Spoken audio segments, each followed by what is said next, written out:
Hello everyone, I'm Mr. Night Story, and welcome to tonight's journey toward peaceful sleep. If you're enjoying this content, I would be so grateful if you could take a moment to like this video. I'd also love to hear from you.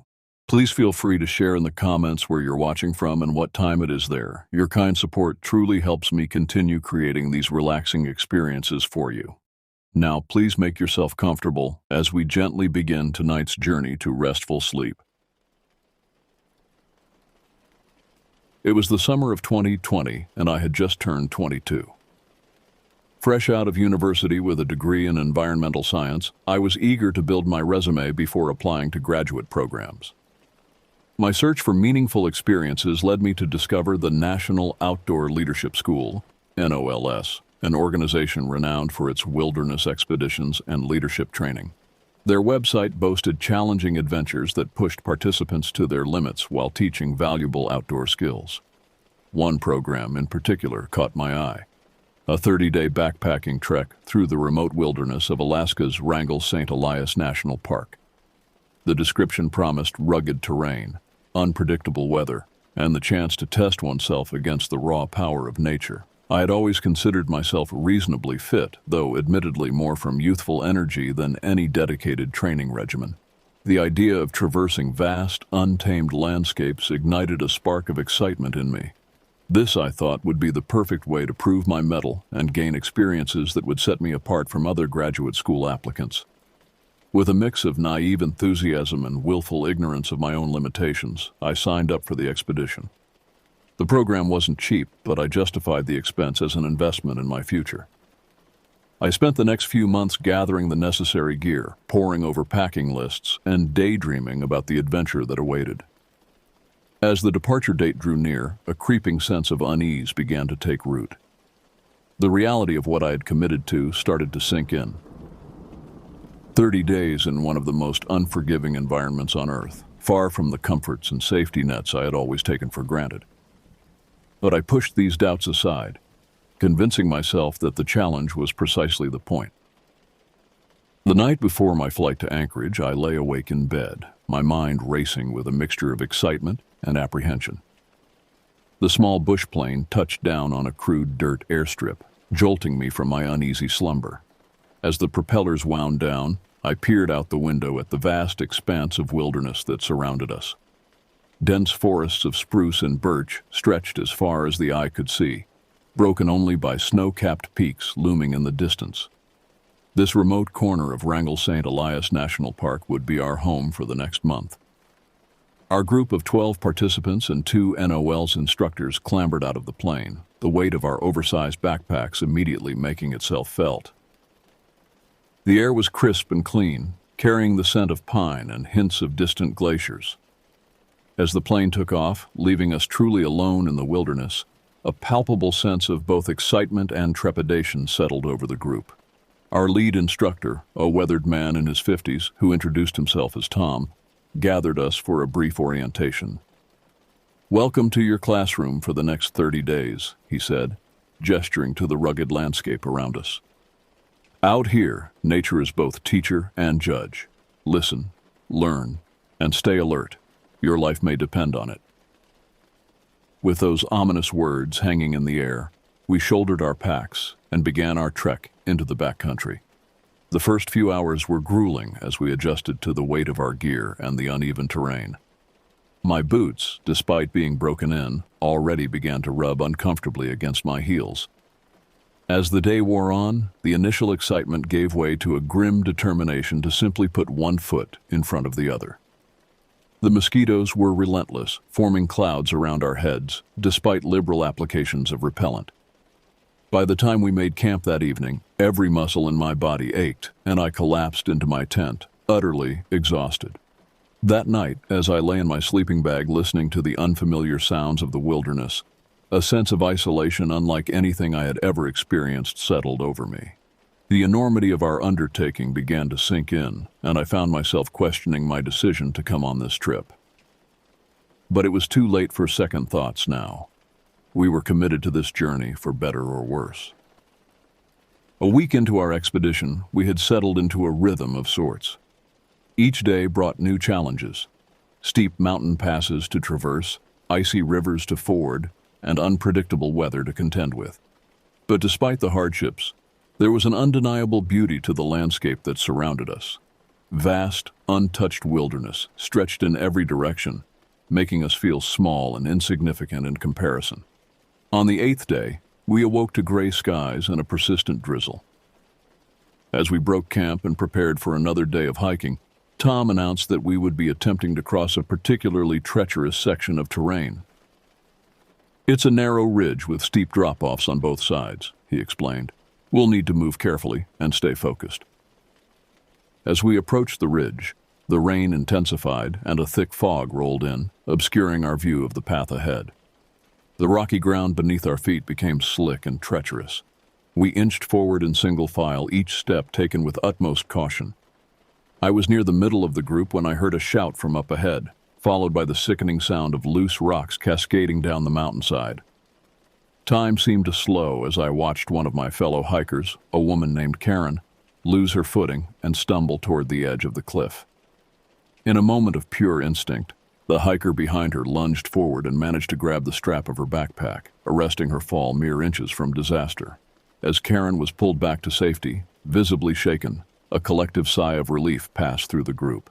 Tom called for a halt, his face grim as he surveyed the situation. "This fog is making things too dangerous," he said. "We need to find a place to wait it out."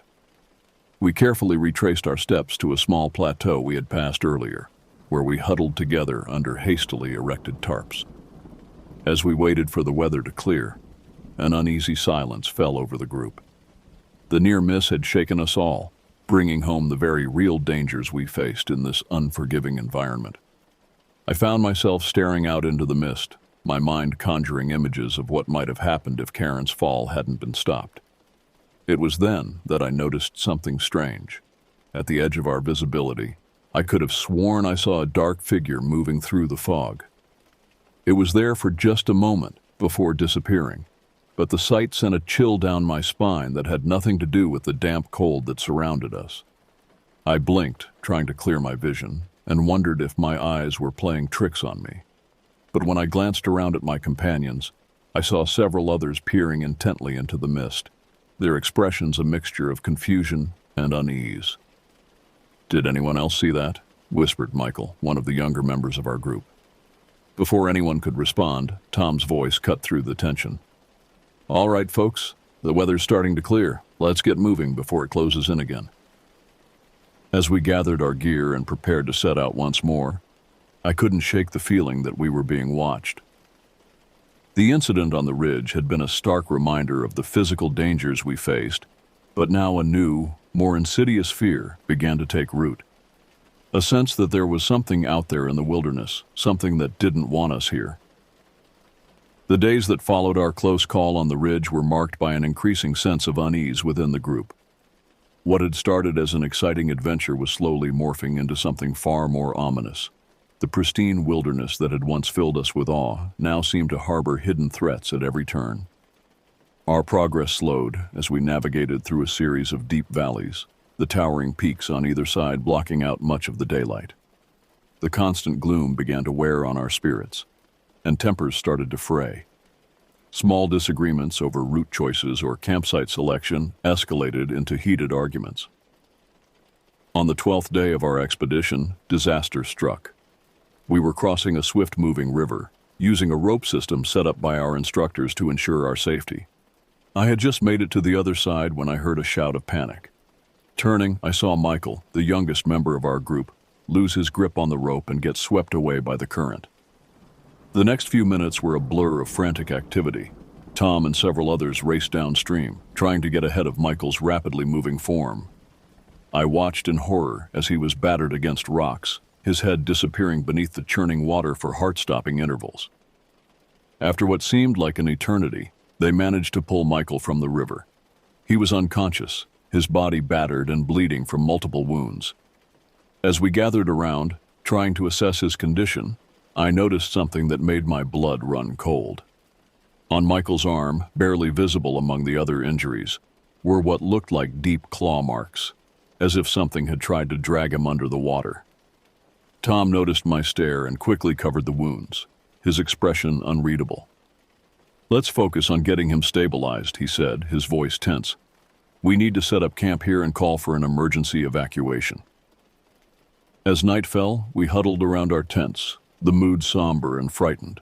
Michael's condition was stable but critical, and we knew a rescue helicopter wouldn't be able to reach us until morning at the earliest. The sound of the river seemed to have taken on a menacing quality, its constant roar a reminder of how close we had come to losing one of our own. It was during my shift of watching over Michael that I first heard it, a low, guttural sound that seemed to come from just beyond the circle of our campfire's light. I strained my eyes trying to penetrate the darkness, but could see nothing. The noise came again, closer this time, a sound that was almost, but not quite, human. I woke Tom, my voice shaking as I described what I had heard. He listened intently, his face grave. "It's probably just a wolf or a bear," he said, but the lack of conviction in his voice was evident. "We'll double the watch for the rest of the night. And whatever you do, don't leave the camp area." As I tried to sleep that night, my mind raced with terrifying possibilities. The claw marks on Michael's arm, the strange figure I thought I had seen in the fog, and now these inhuman sounds in the night. It all pointed to something that defied rational explanation. I found myself longing for the safety and predictability of the world I had left behind, wondering if I would ever see it again. The night passed without further incident, but as dawn broke, bringing with it the distant sound of an approaching helicopter, I couldn't shake the feeling that our ordeal was far from over. Something was out there in the wilderness, something that didn't want us to leave. And as we prepared to evacuate Michael, I feared that we had only scratched the surface of the horrors that awaited us. In the wake of Michael's evacuation, a palpable sense of dread settled over our diminished group. The wilderness that had once seemed indifferent to our presence now felt actively hostile. Every snapping twig, every rustle in the underbrush, sent pulses of fear through our weary bodies. Tom called a group meeting to discuss our options. "We're about halfway through our planned route," he explained, his weathered face etched with concern. "We can either push on to our original endpoint or cut the expedition short and head for the nearest extraction point. The choice is yours." A heated debate ensued. Some argued that we should cut our losses and get out while we still could. Others, driven by a mix of pride and stubbornness, insisted on completing the journey as planned. In the end, the decision was made to continue, though I could see the doubt in Tom's eyes as he nodded his agreement. As we resumed our trek, I couldn't shake the feeling that we were making a terrible mistake. The landscape seemed to grow more forbidding with each passing mile. Jagged peaks loomed overhead, their snow-capped summits lost in roiling banks of dark clouds. The vegetation became sparser, giving way to fields of tumbled boulders and scree slopes that threatened to give way beneath our feet. It was on the third day after Michael's evacuation that we realized we were being stalked. At first, it was just glimpses, a shadow moving at the edge of our vision, gone when we turned to look. But soon, the signs became impossible to ignore. We found strange tracks in the mud near our campsites, too large to belong to any animal we knew. Personal items went missing from our packs, only to turn up in bizarre locations. A compass found hanging from a tree branch, a map discovered torn to shreds, and arranged in an unnatural pattern on a rock. The night brought new terrors. Strange calls echoed through the valleys, a mix of guttural growls and almost human cries that set our nerves on edge. We took to sleeping in shifts, huddled close together for safety, but even then, sleep was elusive. More than once, I woke to find long, deep scratches on the outside of my tent, as if something had been trying to claw its way in. Tom tried to maintain a calm facade, but I could see the fear in his eyes. Our other instructor, Maria, became increasingly withdrawn, spending long hours staring off into the distance with a haunted expression. The rest of the group was falling apart. Arguments broke out over the smallest things, fueled by fear and exhaustion. On the fifth night after Michael's departure, things came to a head. We were camped in a narrow valley, sheer cliffs rising on either side. The air was thick with an unnatural fog that seemed to absorb all sound. I was on watch, struggling to stay awake, when I heard it, a low, rhythmic chanting coming from somewhere in the mist. Heart pounding, I woke the others. As we huddled together, straining our ears, the chanting grew louder. It was in no language any of us recognized, but the malevolence in those guttural syllables was unmistakable. Then, to our horror, we began to make out shapes moving in the fog. Tall, emaciated figures that seemed to flicker in and out of existence. Panic set in. Someone screamed, and suddenly we were all running, abandoning our camp in a blind flight of terror. I remember crashing through underbrush, branches whipping at my face, the sound of my companions' frightened breathing all around me. Behind us, the chanting rose to a fever pitch, and I swear I could feel hot breath on the back of my neck. When we finally stopped, gasping for air in a small clearing, I realized with a jolt of horror that we had become separated. Only 5 of us had made it to this spot: myself, Tom, Maria, and 2 others. The rest of the group was gone, lost in the fog-shrouded wilderness. As dawn broke, casting an eerie, reddish light over the landscape, we faced a grim reality. We were lost, separated from half our group, with minimal supplies and no idea what horrors lurked in the wilderness around us. The expedition had become a desperate fight for survival, and I feared that not all of us would make it out alive. The days following our terrifying night flight blurred together in a haze of exhaustion and fear. Our small group of survivors pushed on, driven by the desperate hope of finding our lost companions or reaching some semblance of civilization. But with each passing hour, that hope grew dimmer. We rationed our meager supplies, knowing they wouldn't last long. The wilderness seemed to actively resist our efforts to navigate, landmarks shifting in impossible ways, compasses spinning wildly. More than once, we found ourselves walking in circles, ending up back at campsites we thought we had left far behind. The physical toll was immense.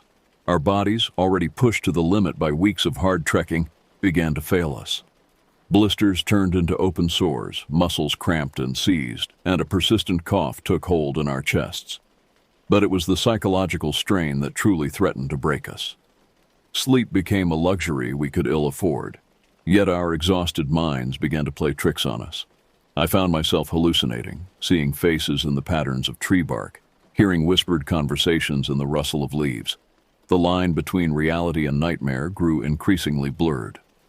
On what we estimated to be our 4th day of aimless wandering, our group made a disturbing discovery that severely impacted our mental state.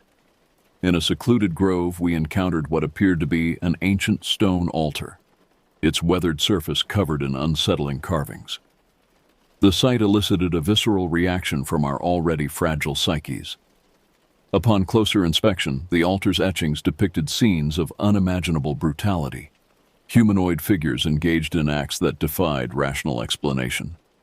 The level of detail was remarkable, given the altar's apparent age. As we examined the artifact, an oppressive silence fell over the grove, broken only by the sound of our increasingly rapid breathing. Tom, our lead instructor, attempted to maintain a semblance of composure. "We should document this and move on," he stated, his voice wavering slightly. "It's likely an artifact from an ancient indigenous culture. We'll report it to the proper authorities once we're out of here." However, Maria, our other instructor, vehemently disagreed. "This isn't right," she insisted, her eyes wide with fear. "These symbols, they're wrong. We need to leave, now." As the two argued, I found my gaze drawn back to the altar. The longer I stared, the more the carvings seemed to move, shifting and writhing in ways that should have been impossible. A wave of nausea washed over me, accompanied by a splitting headache. Suddenly, a blood-curdling scream shattered the unnatural silence. We turned to see one of our companions, a woman named Jessica, collapsing to the ground, her body convulsing violently. As we rushed to her aid, her eyes rolled back in her head, and she began speaking in a language none of us recognized. The same guttural sounds we had heard during that terrifying night of chanting. Panic set in as we tried to stabilize Jessica. Her skin felt ice cold to the touch, despite the sweat pouring off her. After what seemed like an eternity, the convulsions subsided, and she fell into an unnatural, coma-like sleep. Tom took charge of the situation, his voice strained but authoritative. "We need to get her out of here now. This area isn't safe." No one argued as we hastily constructed a makeshift stretcher from branches and clothing. As we prepared to leave the grove, I cast one last glance at the altar. To my horror, I saw that the carvings had changed. Where before there had been abstract scenes of violence, now I could clearly make out 5 figures that bore an uncanny resemblance to our group, surrounded by malevolent shapes with too many limbs and eyes. I opened my mouth to alert the others but found I couldn't speak. A paralyzing fear had taken hold, rooting me to the spot. It was only when Tom physically pulled me away that I was able to tear my gaze from the nightmarish scene. We fled the grove, carrying the unconscious Jessica between us. The weight of our burden and the rough terrain slowed our progress, but a primal fear drove us forward. As night fell, we made camp in a small clearing, too exhausted to continue. Taking the first watch, I found myself jumping at every sound, my mind conjuring terrifying images from the shadows. The events at the altar had shaken us to our core, stripping away any remaining pretense of control over our situation. We were no longer explorers or students.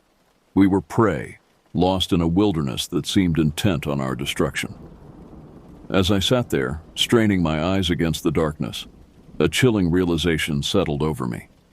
The true horror of our situation wasn't just the physical dangers we faced, but the way this place was systematically breaking down our sanity.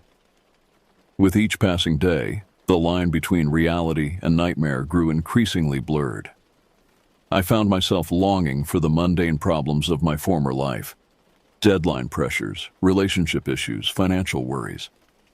Those concerns now seemed laughably trivial compared to the existential dread that had become our constant companion. As the night wore on, I made a silent vow. If we somehow managed to survive this ordeal, I would never again take for granted the simple comforts and safety of civilization. But as Jessica's unconscious form twitched and mumbled in an eldritch tongue, I feared that escape might be nothing more than a fading dream. The following days were a blur of exhaustion, paranoia, and mounting dread. Jessica remained in her catatonic state, occasionally muttering phrases in that unknown language that sent shivers down our spines. The task of carrying her through the increasingly treacherous terrain sapped what little strength we had left. Our supplies had dwindled to almost nothing. We resorted to foraging for sustenance, but the flora in this forsaken place seemed as alien as the stone altar we had encountered. Even Tom, with his extensive wilderness experience, hesitated before declaring anything safe to eat. The landscape continued to defy logic and reason. We would climb a hill, only to find ourselves at the bottom again. Landmarks we swore we had passed days ago would suddenly reappear, mocking our attempts at navigation. It was as if the very fabric of reality was unraveling around us. On what we believed to be our 7th day since the altar incident, we made a discovery that shattered any remaining hope of rescue. In a small valley, we stumbled upon the wreckage of a helicopter, the same one that had evacuated Michael weeks earlier. The scene was a nightmare made real. The aircraft had been torn apart, its metal skin peeled back like the petals of some grotesque flower. Of the crew and medical personnel there was no sign, save for a few scraps of blood-stained clothing. As we stood there, trying to process the horrific sight before us, Jessica suddenly sat up on her stretcher, her eyes wide and unseeing. In a voice that was not her own, she spoke. "The old ones have awakened. The barrier grows thin. Soon, they will feed." With those ominous words, she collapsed once more, leaving us in stunned silence. Tom was the first to recover, his voice hoarse as he addressed the group. "We can't stay here. Whatever happened, whatever's out there, we need to keep moving." But as we prepared to leave, Maria made an announcement that sent shockwaves through our small band. "I'm staying," she said, her voice eerily calm. "Don't you see? It's pointless to run. This place, it wants us. It's calling to us. We should answer." We tried to reason with her, to persuade her to come with us, but our words fell on deaf ears. There was a strange light in her eyes, a mixture of fear and ecstasy that spoke of a mind pushed beyond its breaking point. In the end, we had no choice but to leave her behind, her laughter echoing in our ears as we stumbled away from the crash site. Our group, now reduced to 4 mobile members, and the comatose Jessica, pressed on. But with each step, I could feel my grip on sanity slipping. The boundaries between waking and dreaming blurred. I found myself experiencing vivid hallucinations, glimpses of impossible geometries, fleeting visions of creatures that defied description. At night, huddled together for warmth and what little comfort we could find, we would hear Maria's voice carried on the wind, chanting in that eldritch tongue. Sometimes other voices would join hers, a chorus of the damned that sent us scrambling to cover our ears. As our situation grew increasingly desperate, tensions within the group reached a breaking point. Accusations flew as we argued over the best course of action. Should we continue our futile attempt to find a way out, or accept our fate and give in to the madness that surrounded us? It was during one such argument that we realized Tom had disappeared.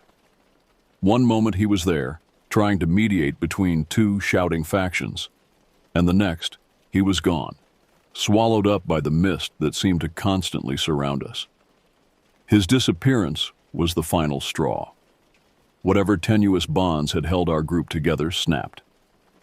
In the chaos that followed, I found myself alone, separated from the others, with no idea which direction might lead to safety, if safety even existed in this nightmarish realm.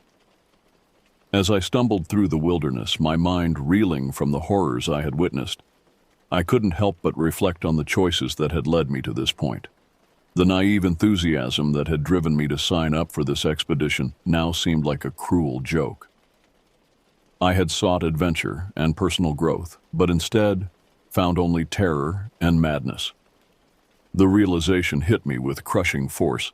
There would be no heroic escape, no last-minute rescue. The wilderness had claimed us, body and soul. And as the mist closed in around me, bringing with it whispered promises of revelation and terror, I understood that my journey was far from over. The true horrors were yet to come. Time lost all meaning as I wandered alone through the ever-shifting landscape. Days blended into nights, and reality became an increasingly fluid concept. My physical state deteriorated rapidly. Clothes in tatters, body emaciated, mind teetering on the brink of total collapse. In my more lucid moments, I tried to piece together what had happened.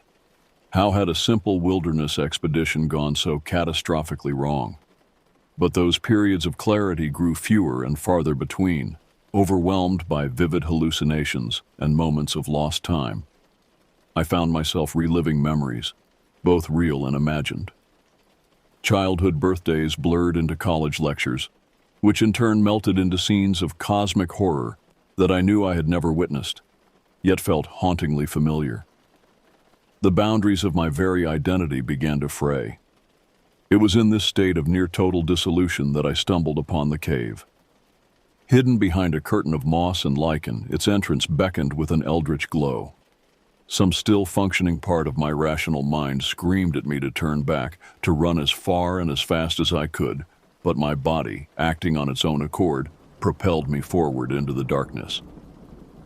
The cave's interior defied comprehension. Impossible angles and non-Euclidean geometries assaulted my senses. The walls seemed to pulse with an inner light, revealing glimpses of other worlds and dimensions that no human was meant to see. Ancient symbols, similar to those on the altar we had discovered, covered every surface, their meaning just beyond the grasp of understanding. As I ventured deeper into the cave, I became aware of a presence, vast, ancient, and utterly alien. It filled the air with a palpable sense of malevolence and hunger. And then, in a moment of terrible clarity, I understood. The wilderness we had entered was no mere geographical location. It was a threshold, a weak point in the fabric of reality where the barriers between dimensions had grown thin. Our expedition, through some cosmic twist of fate, had stumbled into a place where ancient entities, long dormant, were stirring back to life. These beings, these old ones, as Jessica had called them, existed beyond human comprehension. Our presence had served as a catalyst, hastening their awakening. And now, as the veil between worlds grew ever thinner, they prepared to enter our reality once more.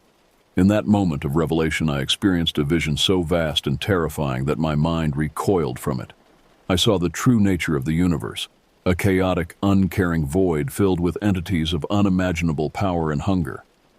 I saw the insignificance of humanity, our entire history nothing more than a fleeting moment in the grand cosmic scale. And I saw our future, a world reshaped by the return of these ancient beings, where the laws of physics and reason no longer applied, where humanity would be reduced to cattle, our minds shattered by the mere presence of our new overlords. The vision overwhelmed me, threatening to annihilate what remained of my sanity. But just as I felt myself slipping away entirely, a new sensation cut through the madness, pain, sharp and insistent, anchoring me to my physical form. I found myself on the floor of the cave, my nails bloody from clawing at the stone, my throat raw from screams I couldn't remember uttering. And there, standing over me, were the remaining members of my group. Tom, his face gaunt and eyes wild. The others, barely recognizable as the people I had started this journey with. "We found you," Tom said, his voice a hoarse whisper. We've seen it too. What's coming? What's already here?" As I struggled to my feet, I saw that we were not alone in the cave. Shadowy figures moved at the edge of my vision, the lost members of our group, other unfortunate souls who had been caught in this cosmic trap, all drawn to this nexus point by forces beyond our understanding. "What do we do now?" I asked, though I feared I already knew the answer. Tom's laugh was hollow, devoid of any trace of humor. "Do? There's nothing we can do. The old ones are awakening. The barrier is almost gone. All we can do now is bear witness." As if in response to his words, a tremor ran through the cave. The symbols on the walls began to glow with an intense, sickly light. The air grew thick with an otherworldly energy that set my teeth on edge and made my skin crawl. We huddled together, this broken remnant of humanity, as the cave around us began to warp and shift. Reality itself seemed to be tearing at the seams, allowing glimpses of what lay beyond. Vistas of alien worlds, nightmarish landscapes that defied description, and always, the sense of vast, hungry entities turning their attention towards our fragile dimension. As the barrier between worlds crumbled, I closed my eyes, unable to bear the sight of what was emerging. In that final moment, as sanity and reality slipped away, my thoughts turned to the world I had left behind. A world of simple pleasures and mundane problems. A world I would never see again. The last thing I remember is a sound, not a roar or a shriek, but a vast cosmic sigh, as if some unimaginably large being was drawing its first breath in eons. And then, mercifully, darkness claimed me.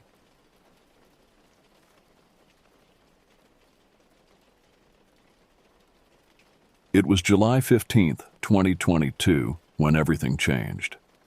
The summer heat had settled over the mountains like a heavy blanket, and despite my better judgment, I agreed to join my boyfriend Michael and his cousin Thomas on what was supposed to be a simple hiking trip in the Cascade Range. We were young, I was 24, they were both 26, and carried that peculiar invincibility that comes with youth. The morning started normally enough. We packed our gear into Michael's weathered Subaru Outback at dawn, the trunk loaded with camping equipment and enough supplies for 3 days in the wilderness. The drive to the trailhead took us through winding mountain roads, the kind where cell service disappears and civilization seems to slip away with each passing mile. "It's pretty remote up here," Thomas said, studying the wrinkled map spread across his knees. "Perfect for avoiding the weekend crowds." I nodded, though something about his words made me uneasy.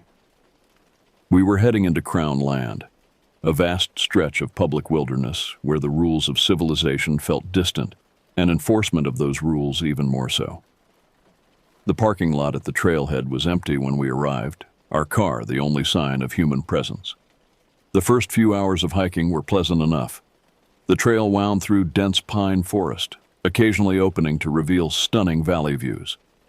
The air grew thinner as we climbed, and our conversations gradually died down, replaced by the rhythm of our breathing and the crunch of boots on gravel. By early afternoon, we'd reached our first milestone, a pristine alpine lake nestled in a natural bowl carved by ancient glaciers. The water was crystal clear, reflecting the sky like a mirror. Michael and Thomas immediately began stripping down to their swimming shorts, eager to cool off in the mountain water. "Come on in," Michael called out to me. "The water's perfect." I shook my head, shouldering my day pack. "I think I'll explore a bit while you guys swim. I won't go far." Thomas looked up from unlacing his boots. "Take the whistle. 3 blasts if you need us." I patted the orange plastic whistle hanging from my neck and started walking. The trail continued past the lake, switchbacking up a steep incline. The solitude was welcome after hours of hiking with company. But something about the silence felt oppressive. No bird calls, no rustling in the undergrowth, just the sound of my own footsteps and breathing. The trail curved around a massive boulder, and I stopped to take a drink from my water bottle. That's when I noticed the first strange thing. Deep scratches in the boulder's surface, too high and too parallel to be natural. They looked fresh, the exposed rock lighter than the weathered surface around it. I ran my fingers over the marks, feeling the roughness of newly scored stone. A chill ran down my spine despite the afternoon heat. Something had made these marks, something big enough to reach well above my head. I told myself it was probably just a bear marking its territory. But even as I thought it, I knew bear scratches didn't look like this. The silence seemed deeper now, more watching than empty. I took another sip of water and continued up the trail, trying to shake off my growing unease. The path straightened out ahead of me, offering a clear view for several hundred feet. That's when I saw it. The figure was dark and low to the ground, moving with a fluid grace that immediately set off alarm bells in my mind. My first thought was, dog, but that made no sense. There were no other hikers around, and we hadn't seen any vehicles at the trailhead. The creature was too small to be an adult bear, but its movements were wrong for a deer or elk. Time seemed to slow as my brain processed what I was seeing. The animal turned slightly, and sunlight caught its profile. The head was too round for a dog, the shoulders too muscular, the tail too long and thick. A horrible realization dawned on me. I was looking at a mountain lion cub. Where there's a cub, there's a mother. The thought hit me like a physical blow. Mountain lions are ambush predators. They attack from behind. My hands began to shake as I fought the urge to run. Every survival instinct screamed at me to flee, but I knew that running would trigger a chase response. I began backing away slowly, forcing myself to move smoothly despite my trembling legs. The cub watched me with curious eyes, and I silently prayed its mother wasn't already behind me, preparing to pounce.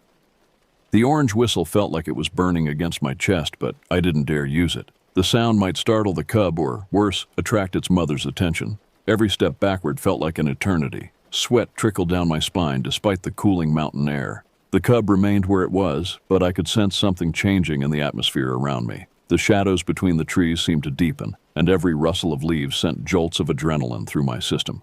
15 feet, 20 feet. I kept my eyes locked on the cub while trying to maintain awareness of my surroundings. A branch snapped somewhere in the forest to my left. I wanted to turn and look, but I forced myself to remain focused on my slow retreat. The sound could have been anything. A falling branch, a small animal, or something far more dangerous. When I'd put about 30 yards between myself and the cub, I allowed myself to turn slightly, keeping the cub in my peripheral vision while trying to pick up my pace. That's when I saw the tracks in the dusty trail, massive paw prints that dwarfed my hiking boots. They weren't fresh, but they weren't old either. This was active mountain lion territory. The realization that I'd wandered into a predator's hunting ground hit me with crushing force.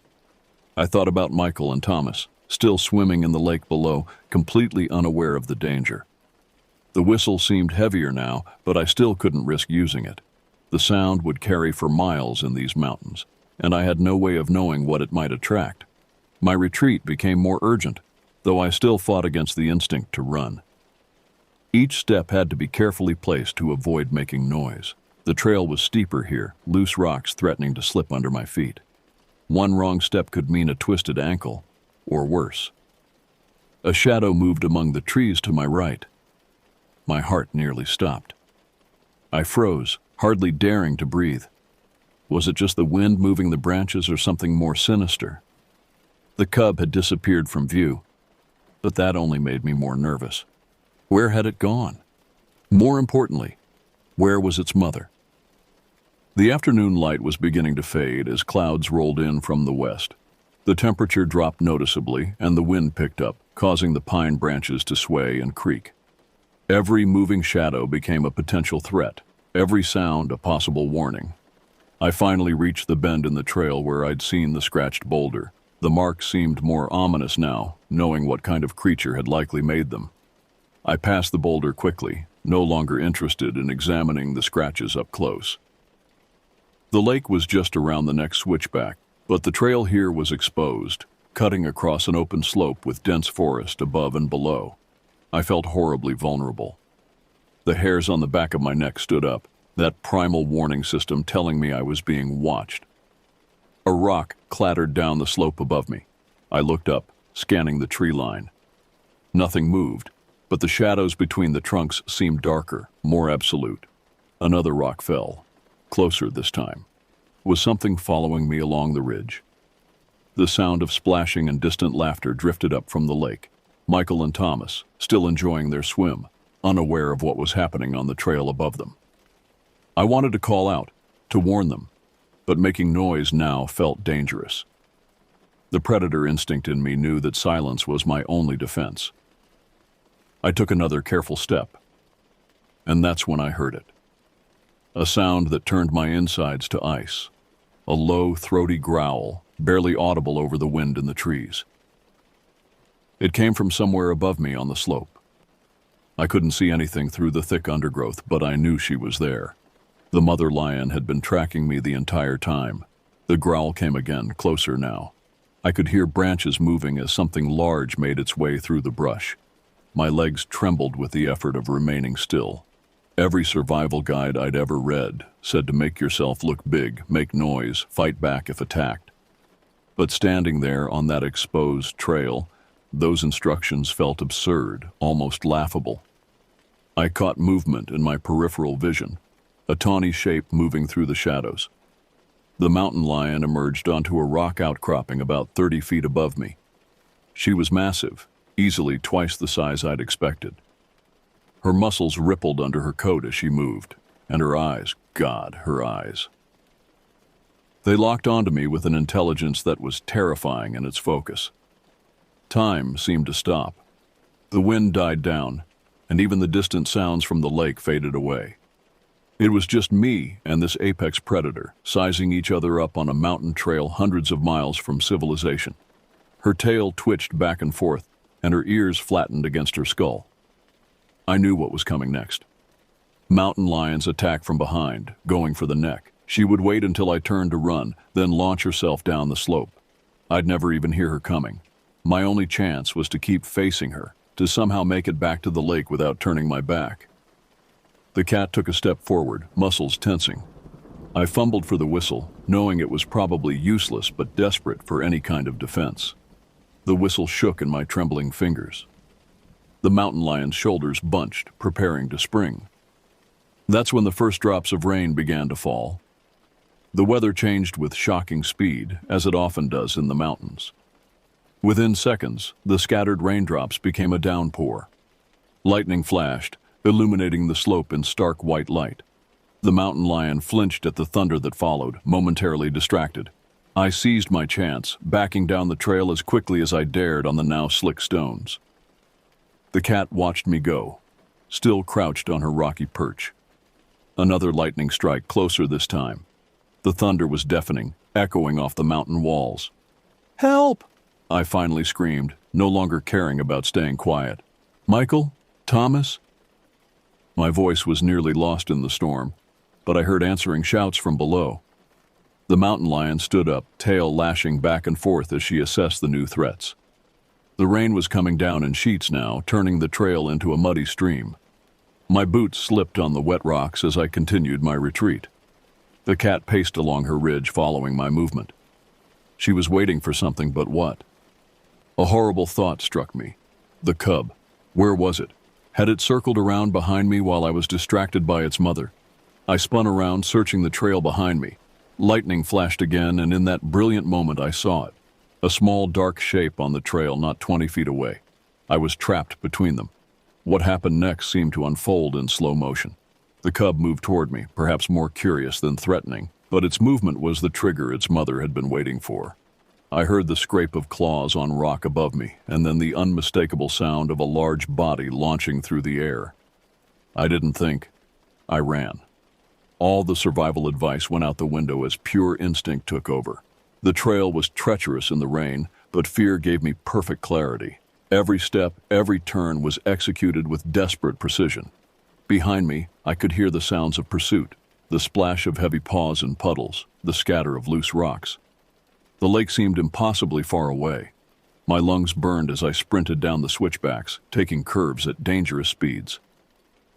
Lightning continued to flash, turning the forest into a strobe-lit nightmare. Each flash showed me how close to the edge I was, how far I could fall if I missed a step. I fumbled with the whistle as I ran, finally managing to get it to my lips. 3 sharp blasts cut through the storm. I heard distant shouting in response. Michael and Thomas had heard me. But would they understand? Would they be able to help? The sounds of pursuit grew closer. The mountain lion was toying with me, I realized. She could have caught me already if she wanted to. This was a game to her, letting me tire myself out before making the final strike.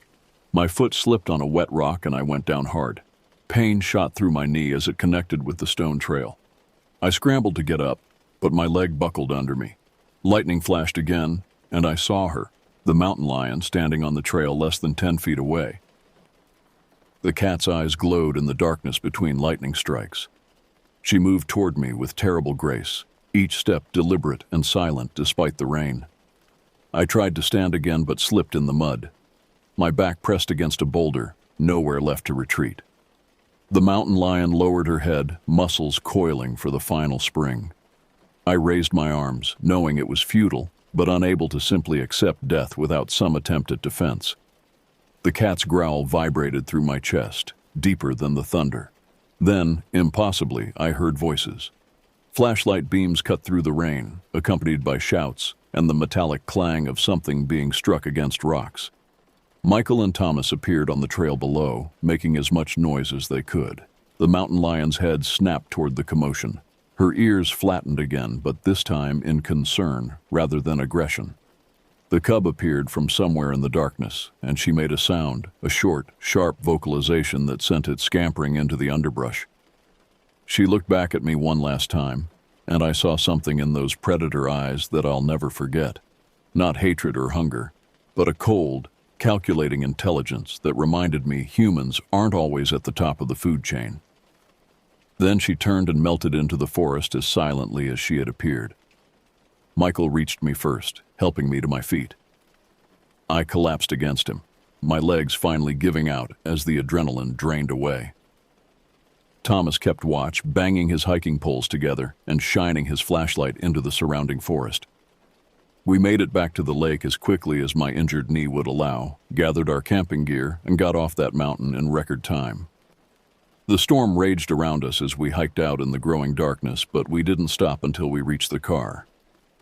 Later, safe in the emergency room while a doctor examined my knee, I tried to explain what had happened. The words felt inadequate to describe the primal terror of being hunted, of being reduced to prey. The doctor nodded sympathetically and mentioned that mountain lion sightings had increased in the area recently. I still go hiking, but never alone, and never without being hyper-aware of my surroundings. The experience changed something fundamental in me, stripped away the comfortable illusion that we've somehow moved beyond nature's laws. Out there in the wilderness, we're all just part of the food chain. Sometimes at night, I dream of those eyes watching me from the darkness. I wake up thinking I can hear that deep, resonant growl. And on stormy nights, when lightning illuminates the shadows outside my window, I remember what it felt like to be hunted. The mountains hold many dangers, but none more terrifying than the reminder that we're not always the apex predator. Some lessons are written in fear and adrenaline, carved so deep into your psyche that you never truly forget them. I certainly never will.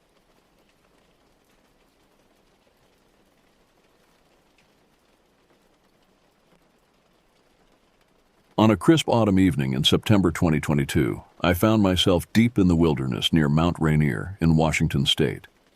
As an experienced hiker and outdoor enthusiast, I had decided to embark on a solo camping trip, seeking solitude and a connection with nature far from the beaten path. At 32 years old, I considered myself well prepared for the challenges of backcountry camping. My pack was filled with essential gear, including a high-quality tent, sleeping bag, water filtration system, and enough provisions to last for a week.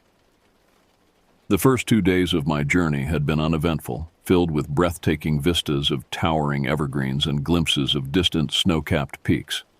On the third night, I set up camp in a small clearing, surrounded by dense forest. The area was far from any official campgrounds or marked trails, a deliberate choice to immerse myself in the raw beauty of the wilderness. As darkness fell, I kindled a small fire, its warm glow creating a comforting barrier against the encroaching shadows of the forest. The crackling of the flames and the gentle rustling of leaves in the cool night breeze lulled me into a sense of peace. I retired to my tent, zipping myself into my sleeping bag, and quickly drifted off to sleep, feeling safe in my solitude. It was in the dead of night when I was jolted awake by an unfamiliar sound. At first, I tried to dismiss it as the natural noises of the forest, but a growing sense of unease compelled me to investigate. With trembling hands, I unzipped the tent flap and peered out into the darkness. What I saw next sent a chill down my spine that no amount of wilderness preparedness could have steeled me against. There, mere feet from my tent, sat a man. The dying embers of my campfire cast an eerie, flickering light across his features. He was unremarkable in appearance, perhaps in his mid-40s, with nondescript clothing that blended seamlessly with the forest surroundings. But it was his presence alone, in this remote location, that filled me with a profound sense of dread. Our eyes met, and in that instant, I saw a flash of something in his gaze that defied explanation. It wasn't surprise or guilt at being caught, but a look of stark terror, as if he had seen something far more frightening than a lone camper. Before I could gather my wits to speak, he bolted into the darkness, leaving me frozen in shock. I remained motionless for what felt like hours, straining my ears for any sound of his return. The forest had fallen unnaturally silent, as if holding its breath. Eventually, exhaustion overcame my fear, and I fell into a fitful sleep, plagued by nightmares of shadowy figures lurking just beyond the reach of my campfire's light. As dawn broke, I emerged from my tent, half expecting to find some trace of the nocturnal visitor. But the forest appeared undisturbed, offering no evidence of the previous night's encounter. I tried to rationalize the experience, convincing myself that it must have been a hallucination brought on by isolation and the unfamiliar sounds of the wilderness. Perhaps, I thought, it was simply another hiker who had stumbled upon my camp by pure coincidence. With this uneasy rationalization, I packed up my gear and set out to continue my journey, pushing the unsettling encounter to the back of my mind. Yet, as I hiked deeper into the wilderness, I couldn't shake the feeling that something had fundamentally changed. The forest, once a source of solace and adventure, now seemed to harbor hidden threats, its shadows concealing unknowable dangers. The day following the strange encounter passed without incident, yet I found myself unable to fully relax. Every snapping twig or rustle in the underbrush sent my heart racing, my mind conjuring images of the mysterious man lurking just out of sight. I pushed myself harder than usual, covering more ground in an attempt to put distance between myself and the location of the previous night's unsettling experience. As evening approached, I selected a new campsite, taking care to choose a spot that offered a clear view of the surrounding area. I was determined not to be caught off guard again. The process of setting up camp, normally a routine task, now felt like a strategic operation. I positioned my tent with its back to a large boulder, ensuring no one could approach from behind without my knowledge. Despite my precautions, sleep eluded me that night. I lay awake, ears straining to catch any sound that might betray an approaching presence. The normal nighttime sounds of the forest, the hoot of an owl, the distant howl of a coyote, took on sinister undertones in my heightened state of alertness. It was well past midnight when I heard it, a sound that didn't belong, At first, it was so faint that I thought I might have imagined it. But as I held my breath and listened intently, I could make out what sounded like footsteps, slow and deliberate, circling my campsite. My heart pounded so loudly I was certain it would give away my position. I reached for my flashlight, my hand trembling as I grasped it. For several agonizing moments, I debated whether to investigate or remain hidden in my tent. The footsteps grew closer, and in a surge of desperate courage, I unzipped the tent and thrust the beam of light into the darkness. The forest beyond my campsite was still. No sign of movement, no mysterious figure caught in the act. But as I swept the flashlight around, I noticed something that made my blood run cold. A series of footprints in the soft earth, forming a circle around my tent. They hadn't been there when I'd set up camp. Sleep was now out of the question. I spent the remainder of the night sitting up, my back pressed against the boulder, flashlight in one hand, and my hunting knife in the other. As the first light of dawn filtered through the trees, I felt a momentary sense of relief, only to have it replaced by a new, gnawing fear. Someone was out there watching me, stalking me through this vast wilderness, and I had no idea why. With hands that shook from a combination of fatigue and fear, I broke camp as quickly as possible. My initial plan had been to spend a week in the backcountry, but now all I could think about was finding my way back to civilization. I consulted my map, plotting the quickest route back to my car, which was parked at a trailhead some 15 miles away. As I hiked, I constantly looked over my shoulder, scanning the forest for any sign of pursuit. The beauty of the wilderness that had initially drawn me here now seemed oppressive. Every tree could potentially conceal a threat. Every shadow might hide my unknown stalker. By late afternoon, I had covered a significant distance, pushing myself to the point of exhaustion. I knew it wasn't safe to continue in the growing darkness, but the thought of stopping to make camp filled me with dread. Eventually, fatigue won out, and I found a small clearing to set up for the night. This time, I forewent the tent, opting instead to sleep under the open sky where I could better see my surroundings. I gathered a larger than usual pile of firewood, determined to keep the fire burning throughout the night. As I sat by the crackling flames, trying to calm my frayed nerves, I couldn't shake the feeling that I was being watched. The forest seemed to close in around me, the darkness beyond the firelight impenetrable and full of menace. I found myself jumping at every sound, my imagination populating the night with terrifying scenarios. Was the man I had seen merely a harmless, if eccentric, fellow hiker? Or was he something far more sinister, a deranged individual who stalked lone hikers through the wilderness for some twisted purpose?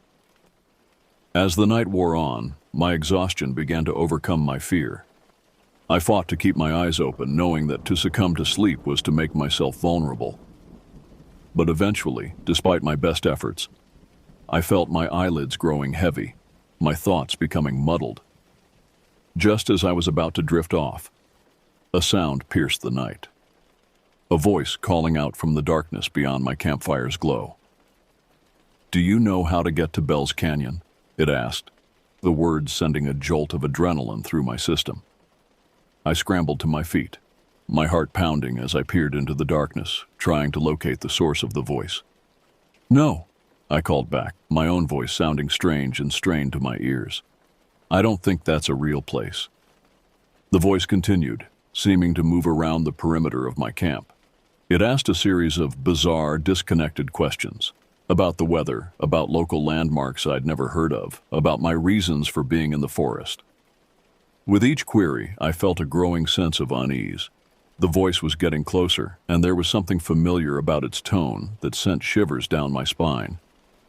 Desperate to see who was speaking, I grabbed my flashlight and swept its beam in the direction of the voice. "Aim that away," the unseen speaker yelled, a note of panic in their tone. I quickly lowered the light, not wanting to agitate whoever was out there. The one-sided conversation continued for what felt like an eternity. I stood rooted to the spot, every muscle tense, ready to flee at a moment's notice. Then, almost imperceptibly, I sensed a change in the atmosphere. The voice had grown closer, and a prickling sensation at the back of my neck told me that the speaker was now just beyond the reach of my firelight. In a moment of blind panic or foolish bravery, I'm still not sure which, I raised my flashlight once more and illuminated the area where I sensed the presence. The beam of light revealed a sight that turned my blood to ice. There, standing at the edge of my camp, was the same man I had seen outside my tent 2 nights before.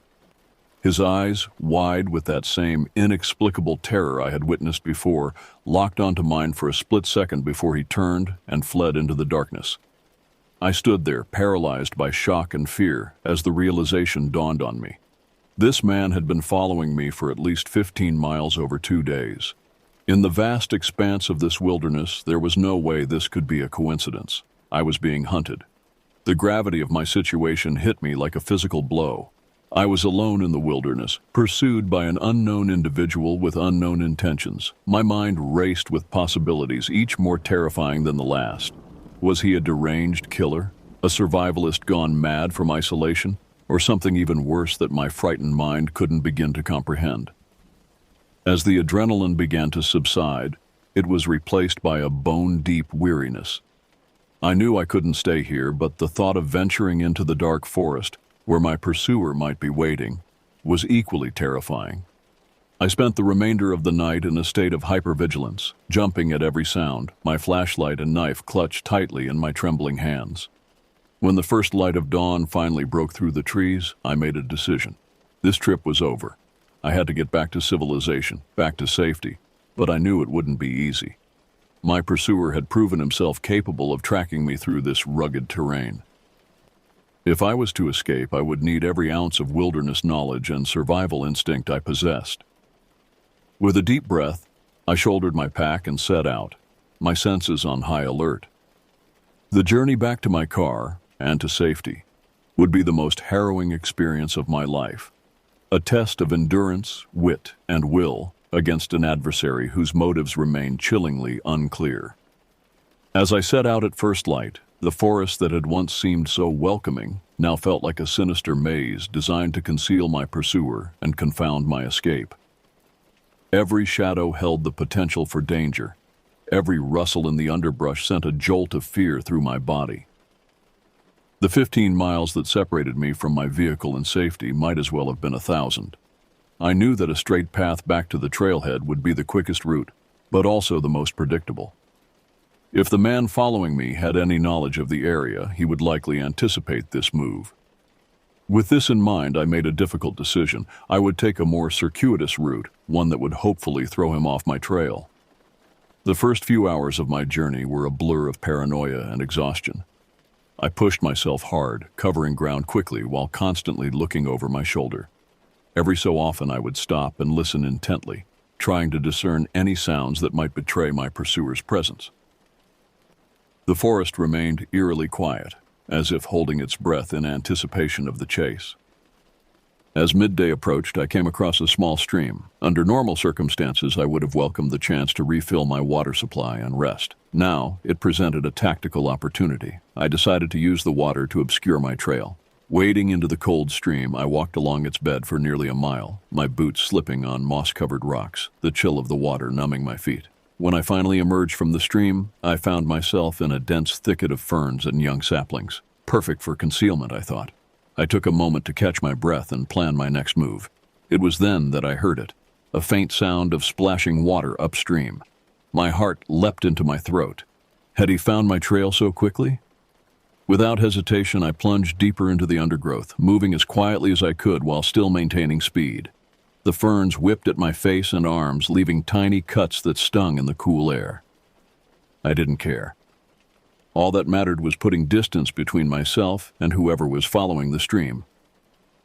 As the day wore on, my path took me through varying terrain, up steep, rocky inclines that left me gasping for breath, through meadows where I felt terrifyingly exposed, and back into the dense forest where every tree seemed to hide a potential threat. I employed every trick I knew to cover my tracks. Backtracking, walking on rocky ground that wouldn't hold footprints, and even climbing trees to travel short distances without touching the forest floor. Despite my efforts, I couldn't shake the feeling that I was still being pursued. Occasionally, I would catch a glimpse of movement in my peripheral vision, or hear a sound that seemed out of place in the natural rhythm of the forest. Each time, I would freeze, holding my breath, straining my senses to detect any further signs of my stalker. And each time, the forest would fall silent, leaving me to wonder if my fear-addled mind was playing tricks on me. As evening approached, I faced a difficult decision. The smart move would be to find a defensible position and make camp for the night. Traveling in the dark would be dangerous, increasing my chances of injury or losing my way. But the thought of stopping, of making myself a stationary target, filled me with dread. In the end, necessity made the choice for me. The light was fading rapidly, and I knew that continuing in the dark would be foolhardy. I found a small hollow formed by the upturned roots of a fallen tree. It wasn't ideal, but it offered some concealment and protection on one side. I didn't dare light a fire, despite the chill that was settling into my bones. Instead, I huddled in my sleeping bag, my back pressed against the dirt wall of the hollow, my knife clutched tightly in one hand and my flashlight in the other. Sleep was out of the question. I resigned myself to a night of watchful waiting, my eyes straining to penetrate the darkness that surrounded me. The hours crawled by with agonizing slowness. Every sound, the hoot of an owl, the rustle of leaves in the breeze, sent a fresh wave of panic through me. My mind conjured terrifying scenarios of my pursuer creeping up on me in the dark, of waking to find him standing over me with unknown but surely malevolent intentions. It was sometime in the early hours of the morning when I heard it, a sound that didn't belong. At first it was so faint that I thought I might have imagined it. But as I held my breath and listened intently, I could make out what sounded like a low, guttural noise. It wasn't quite human, but it wasn't like any animal call I'd ever heard in these woods. The sound came again, closer this time. It was a poor imitation of a wolf's howl, with an unmistakably human quality that sent chills down my spine. Was this my pursuer's attempt to unnerve me? Or was it a signal to others? The thought that there might be more than one person hunting me was almost too terrifying to contemplate. I remained motionless, hardly daring to breathe, as the eerie calls continued. They seemed to circle my position, sometimes sounding far away, sometimes terrifyingly close. I gripped my knife so tightly that my knuckles turned white, prepared to defend myself if necessary. As suddenly as they had begun, the sounds ceased. The forest fell into an unnatural silence that was somehow even more unsettling than the fake animal calls. I strained my ears, trying to detect any sound of movement, any hint of my pursuer's location. But there was nothing. The rest of the night passed in a haze of fear and exhaustion. As the first light of dawn filtered through the trees, I emerged from my makeshift shelter, my body stiff and aching from the night's vigil. The forest around me was quiet, but I knew better than to trust the apparent calm. My pursuer was out there, waiting, watching. I quickly packed my gear, forcing down a meager breakfast of trail mix and water. Every moment I remained stationary felt like an invitation for danger. As I shouldered my pack, I took a moment to consider my options. The direct route to my vehicle was still the most logical choice, but also the most predictable. I decided to continue my erratic path, hoping to confuse and misdirect my stalker. The day's journey was a grueling test of endurance and paranoia. I pushed myself hard, covering ground quickly while employing every evasion tactic I knew. I doubled back on my trail, laid false tracks, and even resorted to crawling through dense underbrush to avoid leaving an obvious path. As the sun climbed higher in the sky, the forest seemed to close in around me. The once peaceful sounds of birds and rustling leaves now felt like a cacophony of potential threats. Every snapping twig or sudden movement in my peripheral vision sent a jolt of adrenaline through my system. Midday found me at the base of a steep ravine. The descent would be treacherous, but it offered a chance to put some difficult terrain between myself and my pursuer. As I carefully picked my way down the rocky slope, loose stones skittering away under my feet, I heard a sound that made my blood run cold, a deliberate cough echoing from somewhere above me. I froze, pressing myself against the ravine wall, my heart pounding so loudly I was certain it would give away my position. Minutes passed, feeling like hours, as I strained my ears for any further sound. When none came, I resumed my descent, moving as quickly as I dared on the unstable ground. Reaching the bottom of the ravine, I found myself in a narrow gully, a shallow stream trickling between moss-covered rocks. The high walls on either side made me feel trapped, but I pressed on, knowing that to climb back out would expose me to whoever might be watching from above. As I splashed through the cold water, my mind raced with possibilities. Who was this man? What did he want? The not knowing was almost worse than any scenario I could imagine. Was he a deranged killer? A survivalist gone mad from isolation? Or something even worse that my frightened mind couldn't begin to comprehend? The gully eventually widened, opening into a small, mist-shrouded valley. As I emerged from the narrow passage, a movement caught my eye. There, on the far side of the clearing, was a figure. My pursuer stood motionless, partially obscured by the mist and the shadows of the trees. Even at this distance, I could feel the weight of his gaze upon me. For a moment, we both stood frozen, locked in a silent standoff. Then, as if by some unspoken signal, we both burst into motion. I turned and ran, no longer concerned with stealth or misdirection. Pure survival instinct took over as I crashed through the underbrush, branches whipping at my face and arms. I could hear him behind me, his footfalls heavy and purposeful. The sound spurred me on, pushing my exhausted body beyond its limits. I ran without direction or plan, my only thought to put distance between myself and my pursuer. Time lost all meaning as I fled through the forest. My lungs burned, my legs screamed in protest, but still I ran. I scrambled up slopes, plunged through streams, and forced my way through dense thickets, ignoring the cuts and bruises that accumulated on my skin. As the light began to fade from the sky, I realized I had made a terrible mistake. In my panic, I had lost all sense of direction. I had no idea how far I had come or in what direction my vehicle lay. The thought of being lost in this wilderness, with night falling and a relentless pursuer on my trail, nearly broke me. Exhaustion finally forced me to stop. I collapsed behind a fallen log, my chest heaving as I struggled to catch my breath. As my pulse slowly returned to normal, I strained my ears for any sound of pursuit. The forest was quiet, save for the usual evening sounds of birds settling in for the night.